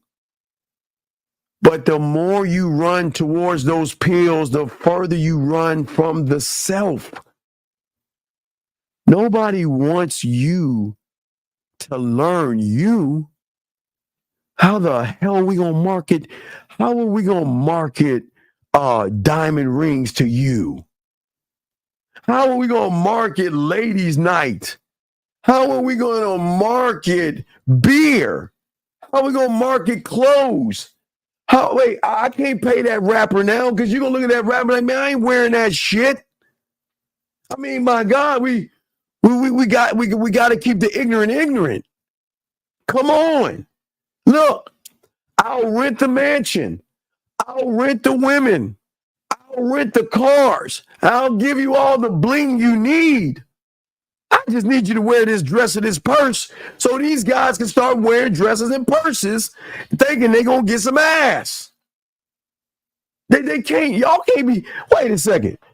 Do you think your slave master here wants you to learn how to read and write and realize you can be free? Who wants you to be free? The outside world doesn't want you to be free. Your mind doesn't want you to be free. So who you think is working in conjunction with each other? Your mind is your greatest fucking enemy because your mind is fucking working with things outside of yourself to keep you inside.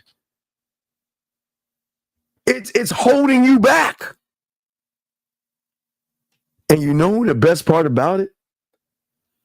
Your mind is probably looking at me right now. Who the fuck is this motherfucker? That motherfucker don't know you. He doesn't know you. He doesn't know us. He can't speak on this. Don't listen to him. Listen to me. I love you. I got your back. For all you, and I told you, all you Bible aficionados, that could be your antichrist. Everybody else outside, that could be that snake oil salesman that's whispering in your ear, saying right now, no, everything is perfect right now. You don't want to change. Why? Why change? But look, everything's great. It's you and I versus the world. Oh my God, look, soft man game. Oh my God, let's check it out. Oh man, you gotta check that out, man. Hey, look, no. Hey. Wait, hey, what are you doing? Don't look at that black motherfucker. Wait. He's trying to teach you to be accountable for that. Man, don't listen to him. Man, fuck him. Let's you and I roll this out, man. Let's keep watching these videos. And let's keep pulling you away from yourself. Because you told me you didn't matter. And all I'm doing is doing what you told me to do. Is my job, your mind, is there to keep you away from yourself. And that's why I keep trying to tell you guys, this is why game is so important, because game allows you to maintain, even in dark times, a positive outlook on yourself. Not the world, yourself. Because, gentlemen, there are going to be waves of adversity, and there are going to be waves of uncertainty, and there are going to be waves of everything that's going to knock you on your motherfucking ass. But the question that you got to ask yourself is, if you know it's coming, are you going to run from it? Or you going to go right through that motherfucker and say, what else you got for me? That's all you got. Give me some more. Give me some more. Because then you're going to start to become self-motivated.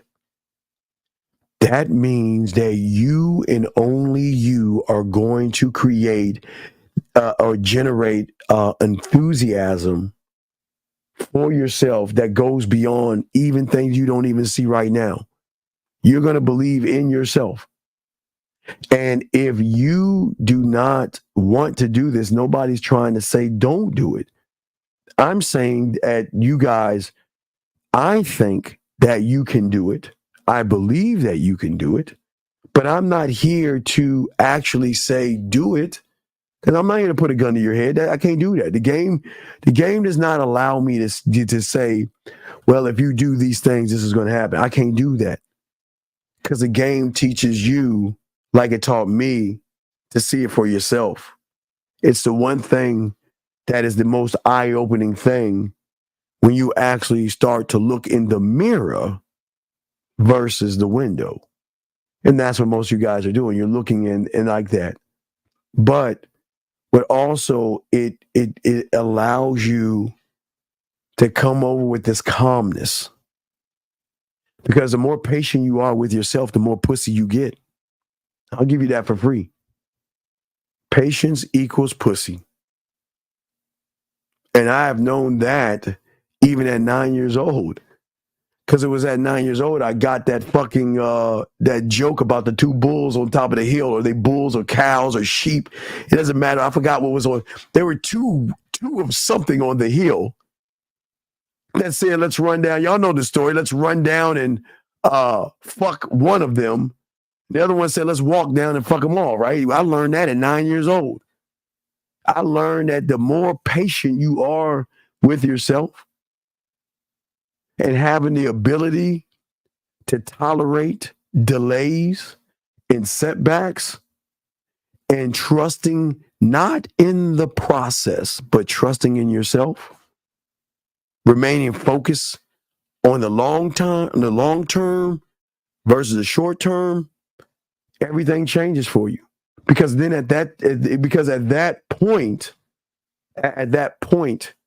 well, no, that was not from Colors, but it was a joke they used from Colors. It was before Colors. Because I learned that and I was 9. So I learned that in 1970. I learned that in 1980. I learned that in 1980. So it was before. The joke has been around before Colors, but it's been around. I don't know when it was invented, but it was around. But what I'm saying to you, patience is going to put you in the most awkward situation called success. And with success comes its own fear. Fear of what? Success. That means you are going to fear and go into a new unknown. Because once you begin to understand the one of one, you're doing this all day. All day. You ain't got time to think about how fat her ass is, and you ain't got time to think about damn and all this. This is what you're doing all day. Drinking from your knowledge, learning you, growing you. And while you're drinking from your knowledge, you are actually taking the power out of the pussy. You're taking the power out of her because you're so focused on yourself, you're not focused on her. And you don't give a flying fuck what she says and what she does because you're too busy doing this. Because I just tapped in. Y'all remember There Will Be Blood? It's just like that. You keep churning and keep going deeper and deeper. No Diddy, deeper and deeper inside. Yeah, you'll never, Steve. You'll never quench it. You'll never get enough of who you are. Because you are not limited on what you could be unless you set the limitation on yourself. Gentlemen, there is no ceiling on you. There is none. Only the one you place on yourself. I can't place the ceiling on you, and I can't rip the ceiling off. It is something only you can do yourself when you see yourself when you're gamed up. Because what a thing is that y'all gonna learn is that you're going to be able to adapt to all the unexpected challenges and changes that you're going through. You're going to have this determination and unwillingness to not give up. You're not going to give up at all. The word will never have a meaning in your library of words. There is no give up. There is no such thing as give up. Because when one loves himself, why give up on the thing you love so much? So the bad boy always wants more and wants to push the limits. The nice guys say, yeah. Well, no. Listen, if you want to be with, listen, like Fifth said, hold on. A lot of you guys got to just stay in your lane and figure most of you guys are one women men. So just stay in your lane. Get what you can get. Most of y'all are not built on getting a lot of women. But you see, the problem is, E.T., you're making it about the women. And that's the problem. You're not making it about yourself. See, your limitations, so you keep making it about the girl. And that's the problem. It's not about the girl. It's about having an understanding of yourself to focus and prioritize in the process, not the achievement or the failure. The process is gentlemen, I keep telling y'all, you guys actually think, and one of the greatest lies that you tell yourself is that you get rejected every time you go up to a woman and she says no. And that's not the truth. It's the greatest lie. Get your crayons out. I want y'all to write this down because nobody talks to y'all about this. Red pill people don't teach you this. This is what game teaches you. You don't, gentlemen. The process is what the game is about. That means that I'm going to do the thing that I said I'm going to do. The outcome is none of my effing business because I'm not the outcome. Okay, gentlemen. When you're jerking off, or if you've ever jerked off, you're the outcome because you're controlling the narrative. You're controlling the narrative. So you're the outcome. But the moment you meet a woman, this is two outcomes coming into play. You are only 50% of the outcome. You're not the 100% of the outcome. So that means that whatever she says and whatever she fucking does is none of our fucking business. That doesn't matter what she says or does. Because it is not an outcome that you can control. You don't control the outcome with that. The only thing you can control is everything you did up to the point you started talking to her. Once you start dialogue with a woman, what happens after that is not rejection, is not failure, is nothing.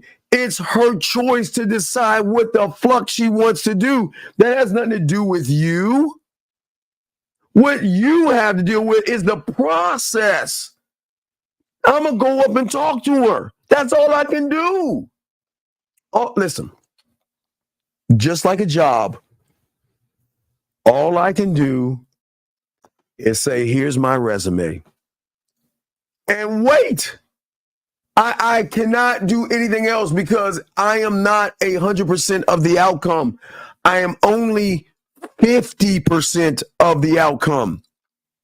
If you are not 100% on the outcome, then what do you care happens when all you can do, listen, you give 100% of yourself, but you're only 50% of whatever happens. We cannot control what a woman wants to do.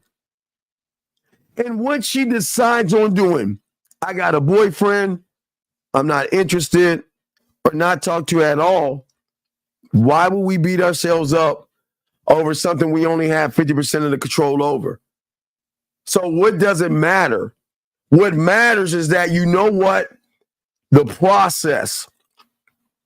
I said, when I see a woman, I'm going to put my bid in.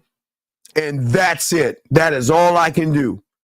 All I can do is sit here and let that woman know that she fucking with a real one. But after that, there's nothing I don't have control over it.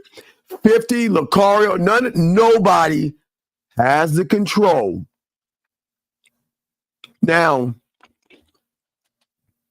once she gets in touch with you, that's a whole different story.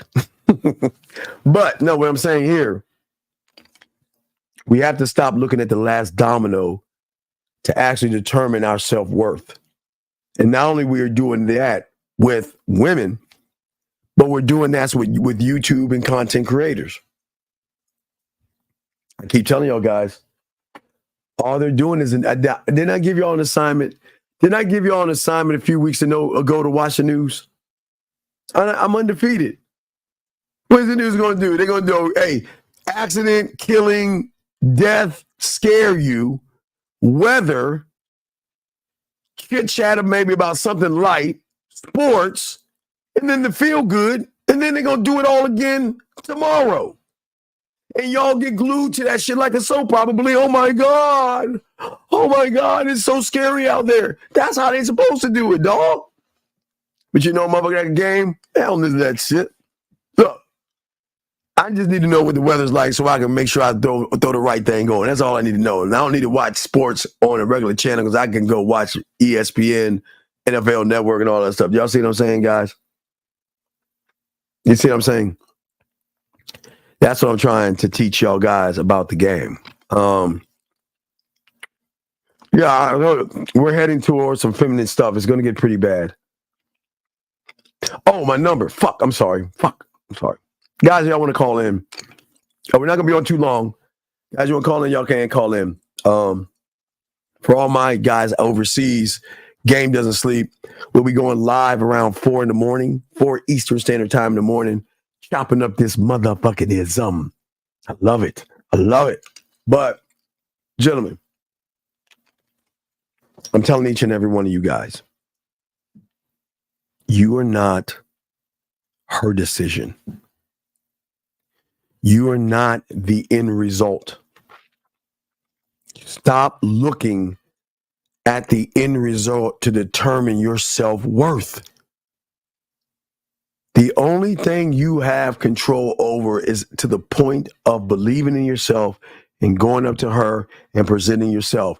After that point, you only have 50% of the say at that point. That's it. But nobody's going to teach you that, gentlemen. People don't want you to know that truth because they love to lock you in like the news with the lie or the scary story at the beginning. Let me grab his call. Excuse me, Master Williams. I know you're very busy at the moment. You're my butler. I'm afraid that someone is endeavouring to contact you telephonically. My butler. Shall I get rid of him, or do you want to take the call? That's my butler. Area code. Wait, anonymous. Wait, let me see. I don't know why it's muted. Hold on, let me see here. Anonymous, can you hear me, sir? Hello? These dating coaches, dude. Oh, stop. Come on, man. Stop. We don't want to hear that shit. Guys, lines are open. But anyway, like I'm saying to y'all guys before, this is why it's so important. If a woman doesn't know how to have a conversation, think about it, dog. Okay, I keep telling y'all. Listen.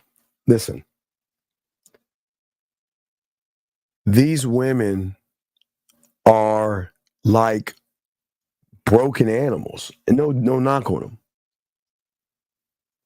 These women are the subtotal of all the losers out there. So these guys cannot talk or explain themselves. So how can you expect a woman to move like that if all she's been around is a bunch of guys asking her how you doing, what's your day like, and what are you up to type shit. So if a woman doesn't know how to have a conversation, you can train her, but I don't know what y'all are talking about. What are y'all talking about? Because as a man, you want to elevate and educate a woman. That's what men do. We elevate and educate, gentlemen. That's how the game is run. Because it's this. I'm going to move on with it without you here. And either you're going to come with me or not. That's how the game works. Elevation or education. And gentlemen, and like I said before, when y'all start to get this game, dog, man, y'all don't understand, man. The introspection and the self-reflection y'all have to go into your film room. I always tell you guys, it's nothing like just turn out all the lights, turn on Netflix and pull up a fireplace or do it on YouTube and look into the fire, relax yourself, reflect on your day, and learn about the experiences you had and just start to make the proper adjustments to sharpen your sword, to go back out there and be that warrior that you should be. That's the beauty of what I'm trying to get y'all guys to see. I listen, guys, I know that a lot of you guys have it. Okay? If you want, listen, all you got to do is themanmindset@gmail.com. Send me an email, we'll send you your pathway and start you. Just go to themanmindset@gmail.com. That's it, themanmindset@gmail.com. That's all you got to go. That's it. And, well, yes and no. Yes and no. My greatest problem that I was warned about, but I laughed at, was that the more you learn game, the less friends you're going to have, because nobody wants the guy that pulls all the women. And you will lose friendships because a lot of women are going to try to fuck you. You don't understand. See, let me explain what happened. See, so when I was doing a mail clerk thing, right? And I was smashing on the 16th floor or whatever, because I taught you, I gave the security guards kolaches and donuts. So they gave me access to the empty floor, and I set it up to have women go up there at lunchtime and shit. You know, I was doing my thing, right? But the guys would want to know about all the shit I would do. But what one guy did before, he went and told his girl about all the nasty. See, he would get information. See, okay, he was having problems with his girl, right? So when somebody has problems with a girl, what they think, they think they can talk about somebody else in a bad light to make what they have a little bit better. But he was doing was selling her to me. I had to happen to a few times.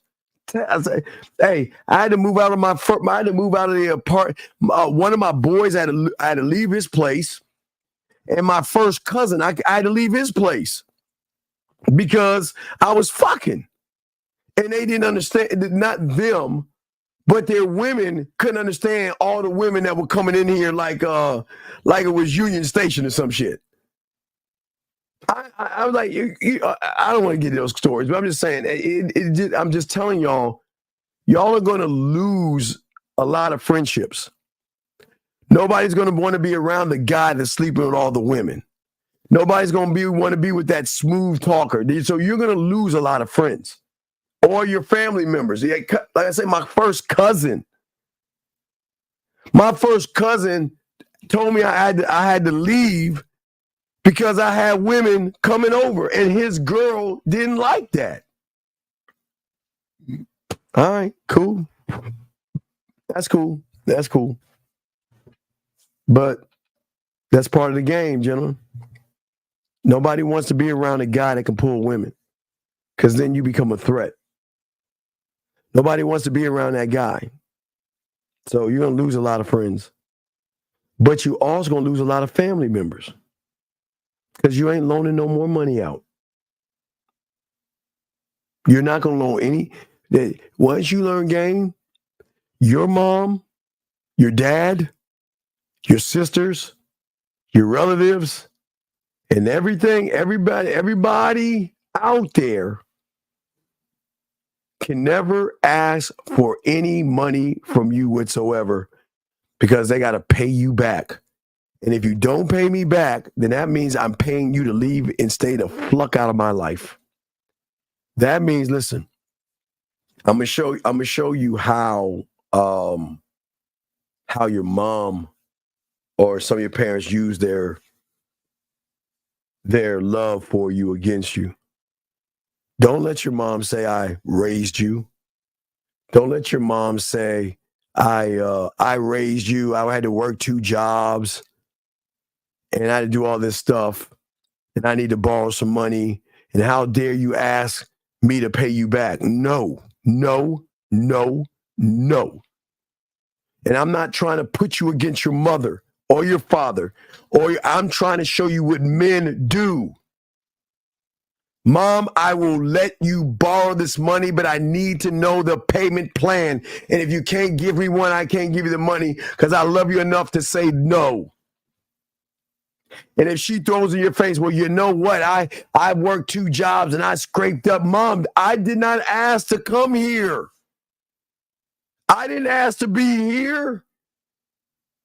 Your job was to take care of me. You were supposed to put a roof over my head.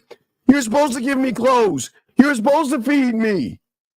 You can't throw that in my face. Don't ever throw that in. Mom, I love you, but if you want to keep me around, don't ever throw what you had to do as a responsible parent in my face. And I don't care if it's your brother or sister. Man, let me borrow some money. All right, cool. When you paying me back? I'm going to pay you back next week. All right, let me tell you something. If you don't pay me back next week, don't say shit to me ever again. Do you understand that? Yeah, okay. I don't want to hear that shit. And let me I tell you guys this, and I'm dead ass. Because I get what it's like, because I had to ride 2 buses to go to work. So, gentlemen, work started at 9 o'clock. But it didn't start for me at 9 o'clock. It started around 5 o'clock for me. I had to get up, get dressed, get on a bus, hopefully in the rain, to get and transfer to another bus just to get to work on time. I'm being dead ass serious. And I know you young men are busting your asses. I know you hate rush hour traffic. And I know some of you are dealing with the political bullshit of your job. Somebody's either backstabbing you or somebody's going for your promotion that's trying to fuck you over. And all you're trying to do is collect a check. And I'm not trying to be mean, I'm being honest. Why in the fuck would you give that away for free? Why would you say, here's my hard-working money for free, knowing you can't handle and manage money and you won't be able to pay? Why would y'all do that? And I know y'all might think I'm an a-hole, but I'm sorry. I told you I love Ebenezer. I'm bah humbug. I need to start wearing my bah humbug shirt. I'll wait till Christmas around that time. But I'm not doing that. If you borrow money from me, hey, when are you going to pay me back? I don't care if it's $5. Ah, come on, man. It's just a few bucks. Nope. Because it's honor in this shit, dog. You want to know why? Because if I ask my mom or dad for money, I would pay them back. I'd hustle, though. Sometimes I ask my mom for $5, and I would go in Maryland. I can take $5 and go to Safeway or Dart Drug, buy some lollipops and Jolly Ranchers, sell that shit, flip that money, and bring her money back, and then take the money I have and flip it and shit. That's what I would always do. When my parents didn't want to give me money, I told you guys, I used to suck at marbles. And if y'all understand marbles, I mean, most of y'all, marbles are these little circle things and shit that you dig holes up, and then you shoot the marble, and if you hit the marble and it goes into the hole, you get those marbles. I sucked at the game, but I was a competitive motherfucker. So I always lost, but my competitive ass always wanted to get a new bag of marbles. My mother said no.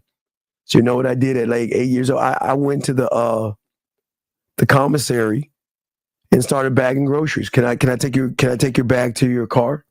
Just to scrape enough money to buy some marbles to get my ass kicked again. Cut grass to get marbles.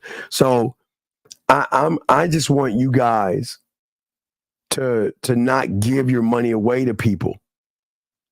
I don't want you guys to feel guilty that you've got to give money away to a loved one who doesn't manage their money. You have every right, gentlemen, when a person says to you that, can I borrow some money? You have every right to say, well, what are you doing with your money? Because if I'm giving you money, I need to know what you're doing with your money, because you got to pay me back. And this is not for keeps. This is a loan. And I need to make sure that you're going to pay the money back. But see, that's the standard that men have. And I don't give a flying fuck if it's your mom or your dad. Mom, I love you, right? I appreciate you, right? But when are you going to pay me back? And if they give you any kind of lip, any kind of attitude, nope, I ain't got it. You be like this. You sitting there counting dollars and you counting money. I ain't got it. Nope, I ain't got it. I ain't got it. And I know that sounds cruel, but that's game right there. You have to have a standard amongst yourself that the belief that you have of yourself will then allow you to unlock your mind. And the more you unlock your mind, gentlemen, the more you win in the game. You can never lose at bet. Gentlemen, this is why I always tell you, and I'm the only one to tell you. Do I not tell you I'm an alcoholic, a crackhead, I have a gambling addiction? I'm proud of that. Oh my God, oh man, guys, guys, y'all never heard that before, because I'm the only one that created that shit. I'm the only one that's going to tell you on YouTube. I am proud to be an alcoholic. I'm proud to be a crackhead. And I'm proud to have a gambling addiction. Because when you start to learn the game, you will become the same thing. You will be an alcoholic. You will be a crackhead. And you will be you will have a gambling addiction. I promise you, you will be that. But you don't have to go to AA meetings, because it's just going to be all here. Because what do you think drinking from your knowledge is going to do? Think about that. Area code 469. How can I help you, sir? What's up? Yes, this is Raul, 22, calling from Dallas, and I just finished reading chapter 6, and I just wanted to let you know that I really appreciate everything you do. Yeah, I just finished writing my goodbye letter to myself, and yeah. Well, no, it's not. Listen, young man, listen. I am a hold on a second. Yeah, I'm a very arrogant person, but caller, it's not about me. I appreciate what you're saying, but this is not about me. This is about you, young man. This is about you opening your eyes and seeing the world from a different perspective. Remember, the thing that the book is going to help you see is that the world is not what you think it is. And once you start to realize that you have more control over what you do, then that's going to open up other doors, young man. Yes. Okay. Thank you so much.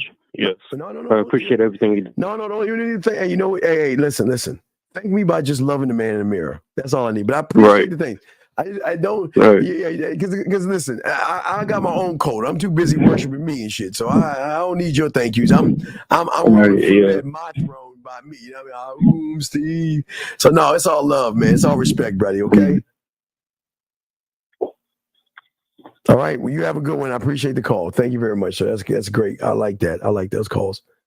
Gentlemen, if you guys have a question, guys, please ask. But we got y'all covered. But gentlemen, we are going to do a live show at 4 a.m, riding with the Dean. Y'all know how we do it.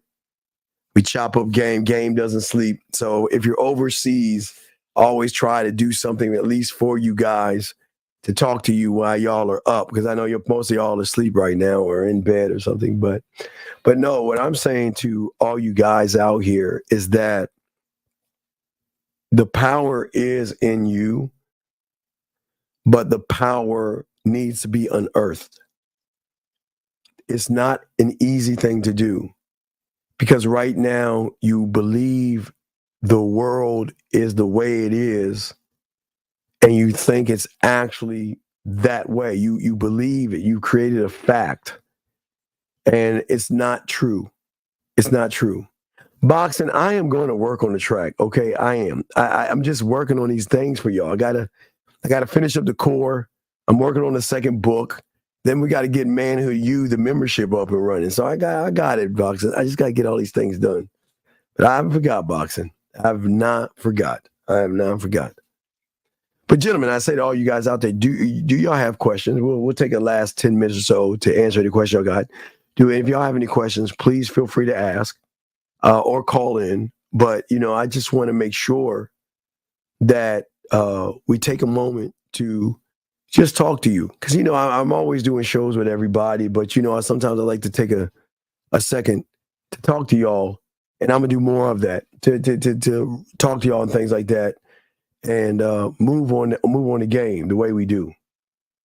Because sometimes y'all just need some one-on-one, no diddy, and to actually gain understanding, because y'all need to know and have understanding and stop worrying about these women and stop worrying about how they're moving, things like that. Yeah, oh, of course, yeah. When I lose in Call of Duty or Madden, my Cowboys lose, and my worst day is when my favorite quarterback got knocked out of the NFC Championship in 1983. So those are my bad days. But those are my fault. I mean, not the Cowboy stuff, but no, the Call of Duty and the Madden is on me. I just got to be a better shooter, and man, I got to be a better coach. So, but I don't know what you can't have a bad day when you're grateful for the day that you have. See what I'm saying? So that's why I always talk about the graveyard. I don't know. Tonight could be my last day on this planet, right? So why would I want to end it like that? I know I'm on the other side of the mountain going towards my demise, but I don't think I'm gonna die tomorrow. But I'm saying that I don't look at my life as bad days. I appreciate my days. I just appreciate the life that I have, and that's it. Let me grab this question here. Do you ever think we should tap into our own dark energy while having light energy at the same time for balance? No, stop all this.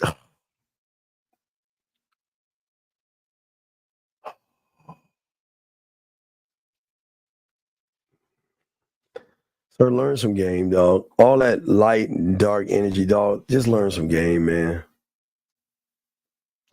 Are the negative thoughts and feelings stemming from our want to desired outcome? Yes. Yeah, your desired outcome because you're doing some feminine things. Yes. Let's see here. Let me see. Oh, I think, yeah. Oh no, I am running out of days. I'm over 50, so I'm past the halfway point.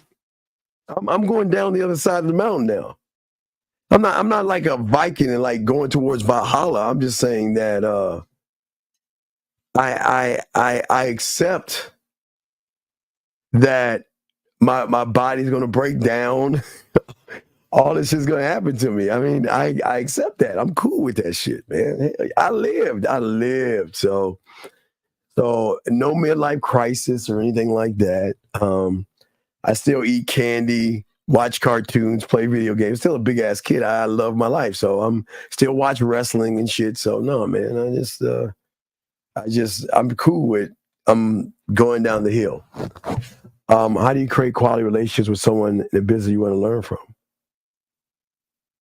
How do you create a quality relationship with someone? I don't even understand what you mean by that, dog. That doesn't make any sense.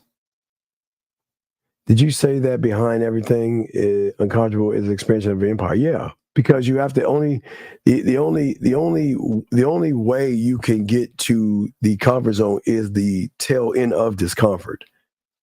Am I scared of death? No, man. I don't know what to. Hey, man.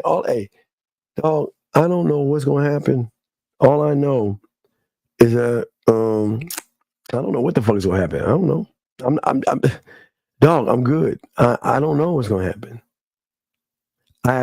For all I know, this could all be a generated program that's gonna put us in another body. I don't know. I don't know. I don't even think about it. I just know that we all are going to go to our end some way, sometime.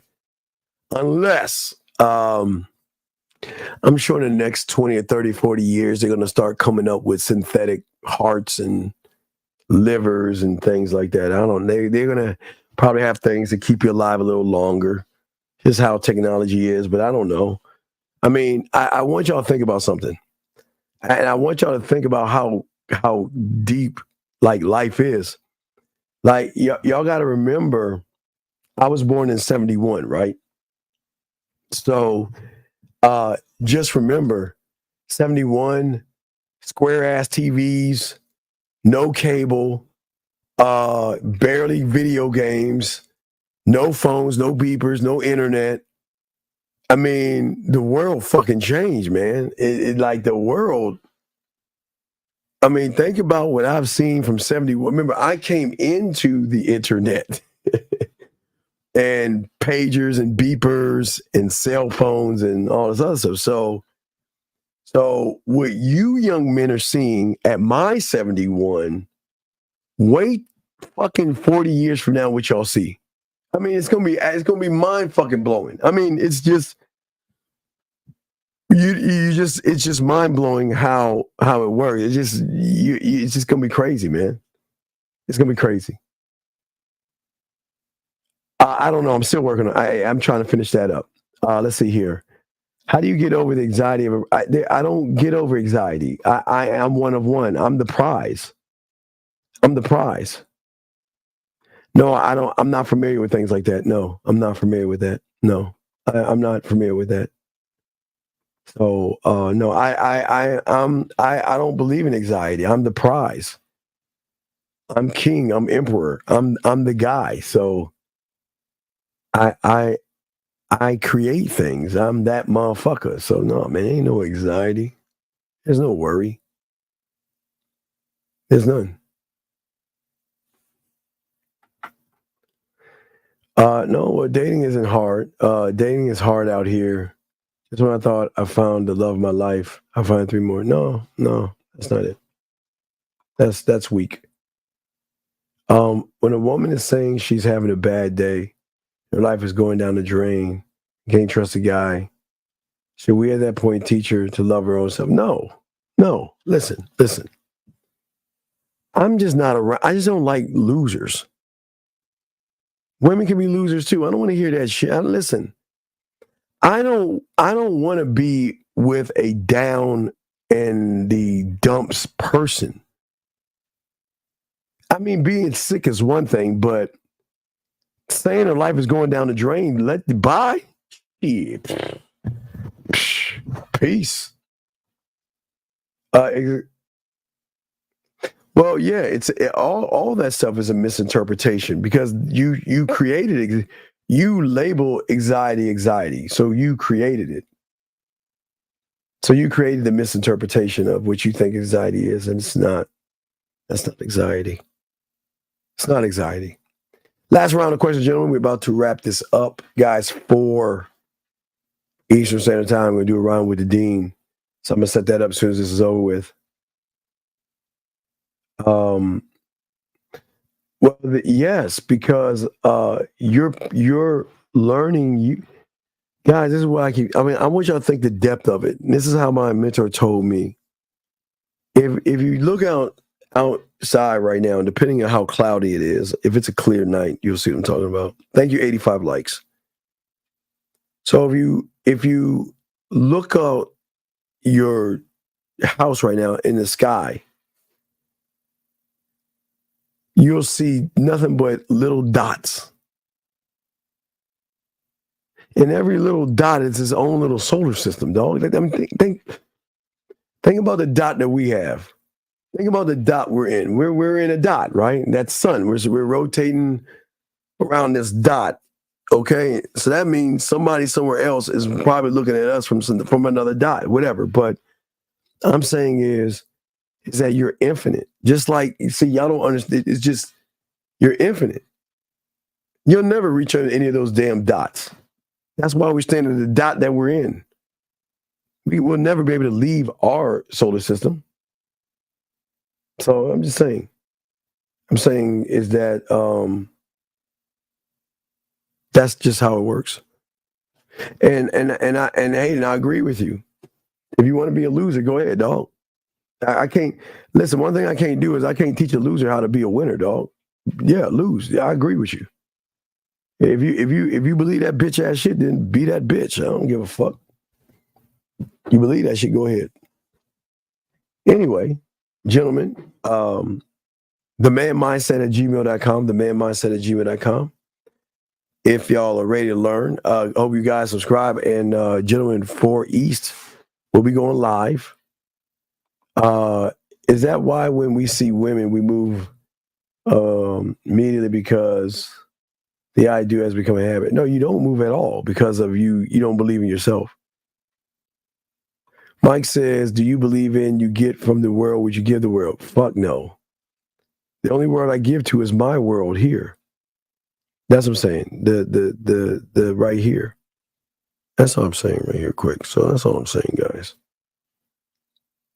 I haven't done this in a while. Hold on. Give me a second. Let me hold on a second. Hold on. Matthew. Thank you, sir.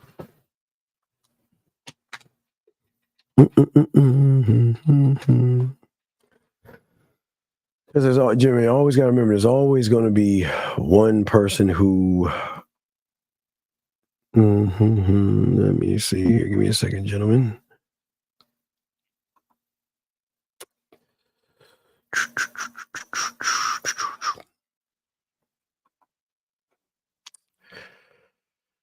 Let's see here. All right, that's good. All right. So Matthew. No, don't delete his message. Don't delete his message box, and don't delete it. Don't delete his message. Don't delete his message. Don't delete his message. I want to show y'all something. Let's have some fun. Hold on real quick. This is Matthew's channel. Now, I want y'all to go. No, Matthew. You know, it's all good, Matthew. No. We got you, dog. Let's look at this weird ass shit he got on his channel. Look at this winner. I want y'all to see what a winner is like. A winner that wants to talk shit. Look at this bitch ass stream. Let me see the fuck. This motherfucker that only has 3 views on this stream has a fucking soccer goal. And what's this other bitch ass shit you have on the stream? WWT. Fuck is this? What the fuck, Matthew? Hold on, Matthew. You better hope I do not find out your fucking gamer tag. You're fucked. Hold on, Matthew. You wanna sit there and play games, right, Matthew? Let me show you how that shit works when you fucking with the right one. Matthew, do you actually think you talking shit about my forehead and you got this bitch ass shit up, Matthew? Matthew, stop. Matthew, come on, dog. Come on, Matthew. Come on, Matthew. What a winner. God, can someone please just put something on Matthew's page to say something to this loser? Come on, Matthew. Come on, dog. Matthew, you gotta be careful, dog. Look, dog. Come on, Matthew. Fuck is this shit? 4 subscribers, 2 videos, 16 views.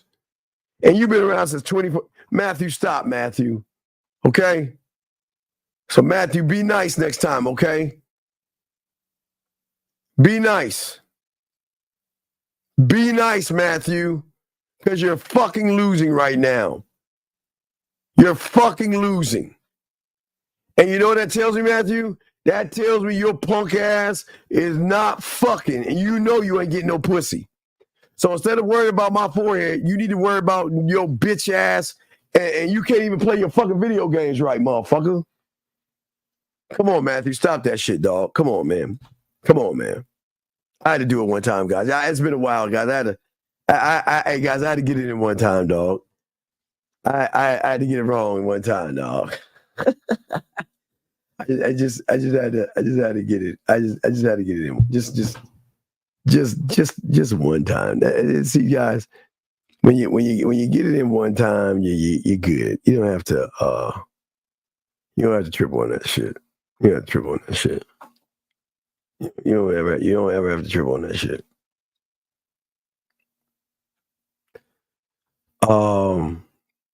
So then this guy, this Caucasian male, I want you to go to his, let's look at his page. Let's look at his page, guys. I want y'all to see how white guys just hate brothers. They just don't like the brothers, dog. They can't stand that shit. So let's look at this guy. This guy talking shit right now. Let's go to his page real quick, gentlemen. Let's go to his page. Let's go to his page. So let's go to his motherfucking page and see what the fuck he got on his page. This motherfucker has Jamie in the Commons favorites. He's got workout. He's following something called Wet ARS Vlog, Fable Platform, Path to Math, and Marty and Michael. You weak little bitch. Dog, man, don't be coming. Dog, please, dog, don't come on this motherfucker talking that shit and all this bitch ass shit you got on your thing, dog. Get the fuck out of here, dog. Y'all see what this motherfucker got? This motherfucker talking shit. Come on, dog. Come on, man. Come on, man. You can't, man. Come on, dog. Come on, man. Come on. Don't you come here, dog. No. You came in here the wrong way, dog. No, you came in the wrong way, man. Can't be in this motherfucker like that. But anyway, guys, look. 4 o'clock. All my dogs out here. 4 o'clock Eastern Standard Time. I appreciate all you guys. Please appreciate yourself, guys. Gentlemen, I am the Dean. It's the Man Mindset, guys. Stand up, learn the game, fuck with your boy. We out. Just like that, Man Mindset. Just like that, Man Mindset. Have a good night, the show is over. Take notes and use what the Dean has told you. Now with dating, your game is colder. No hesitation when you approach her. Gotta level up, gotta keep on rising. Till you the best, got the touch like Midas. Now you got style, you got all the women flocking. So many options, now you got it popping. Thank you for tuning in. Hey, just like that, Man Mindset. Gotta come back again. Hey, just like that, Man Mindset. Email the manmindset@gmail.com. Like,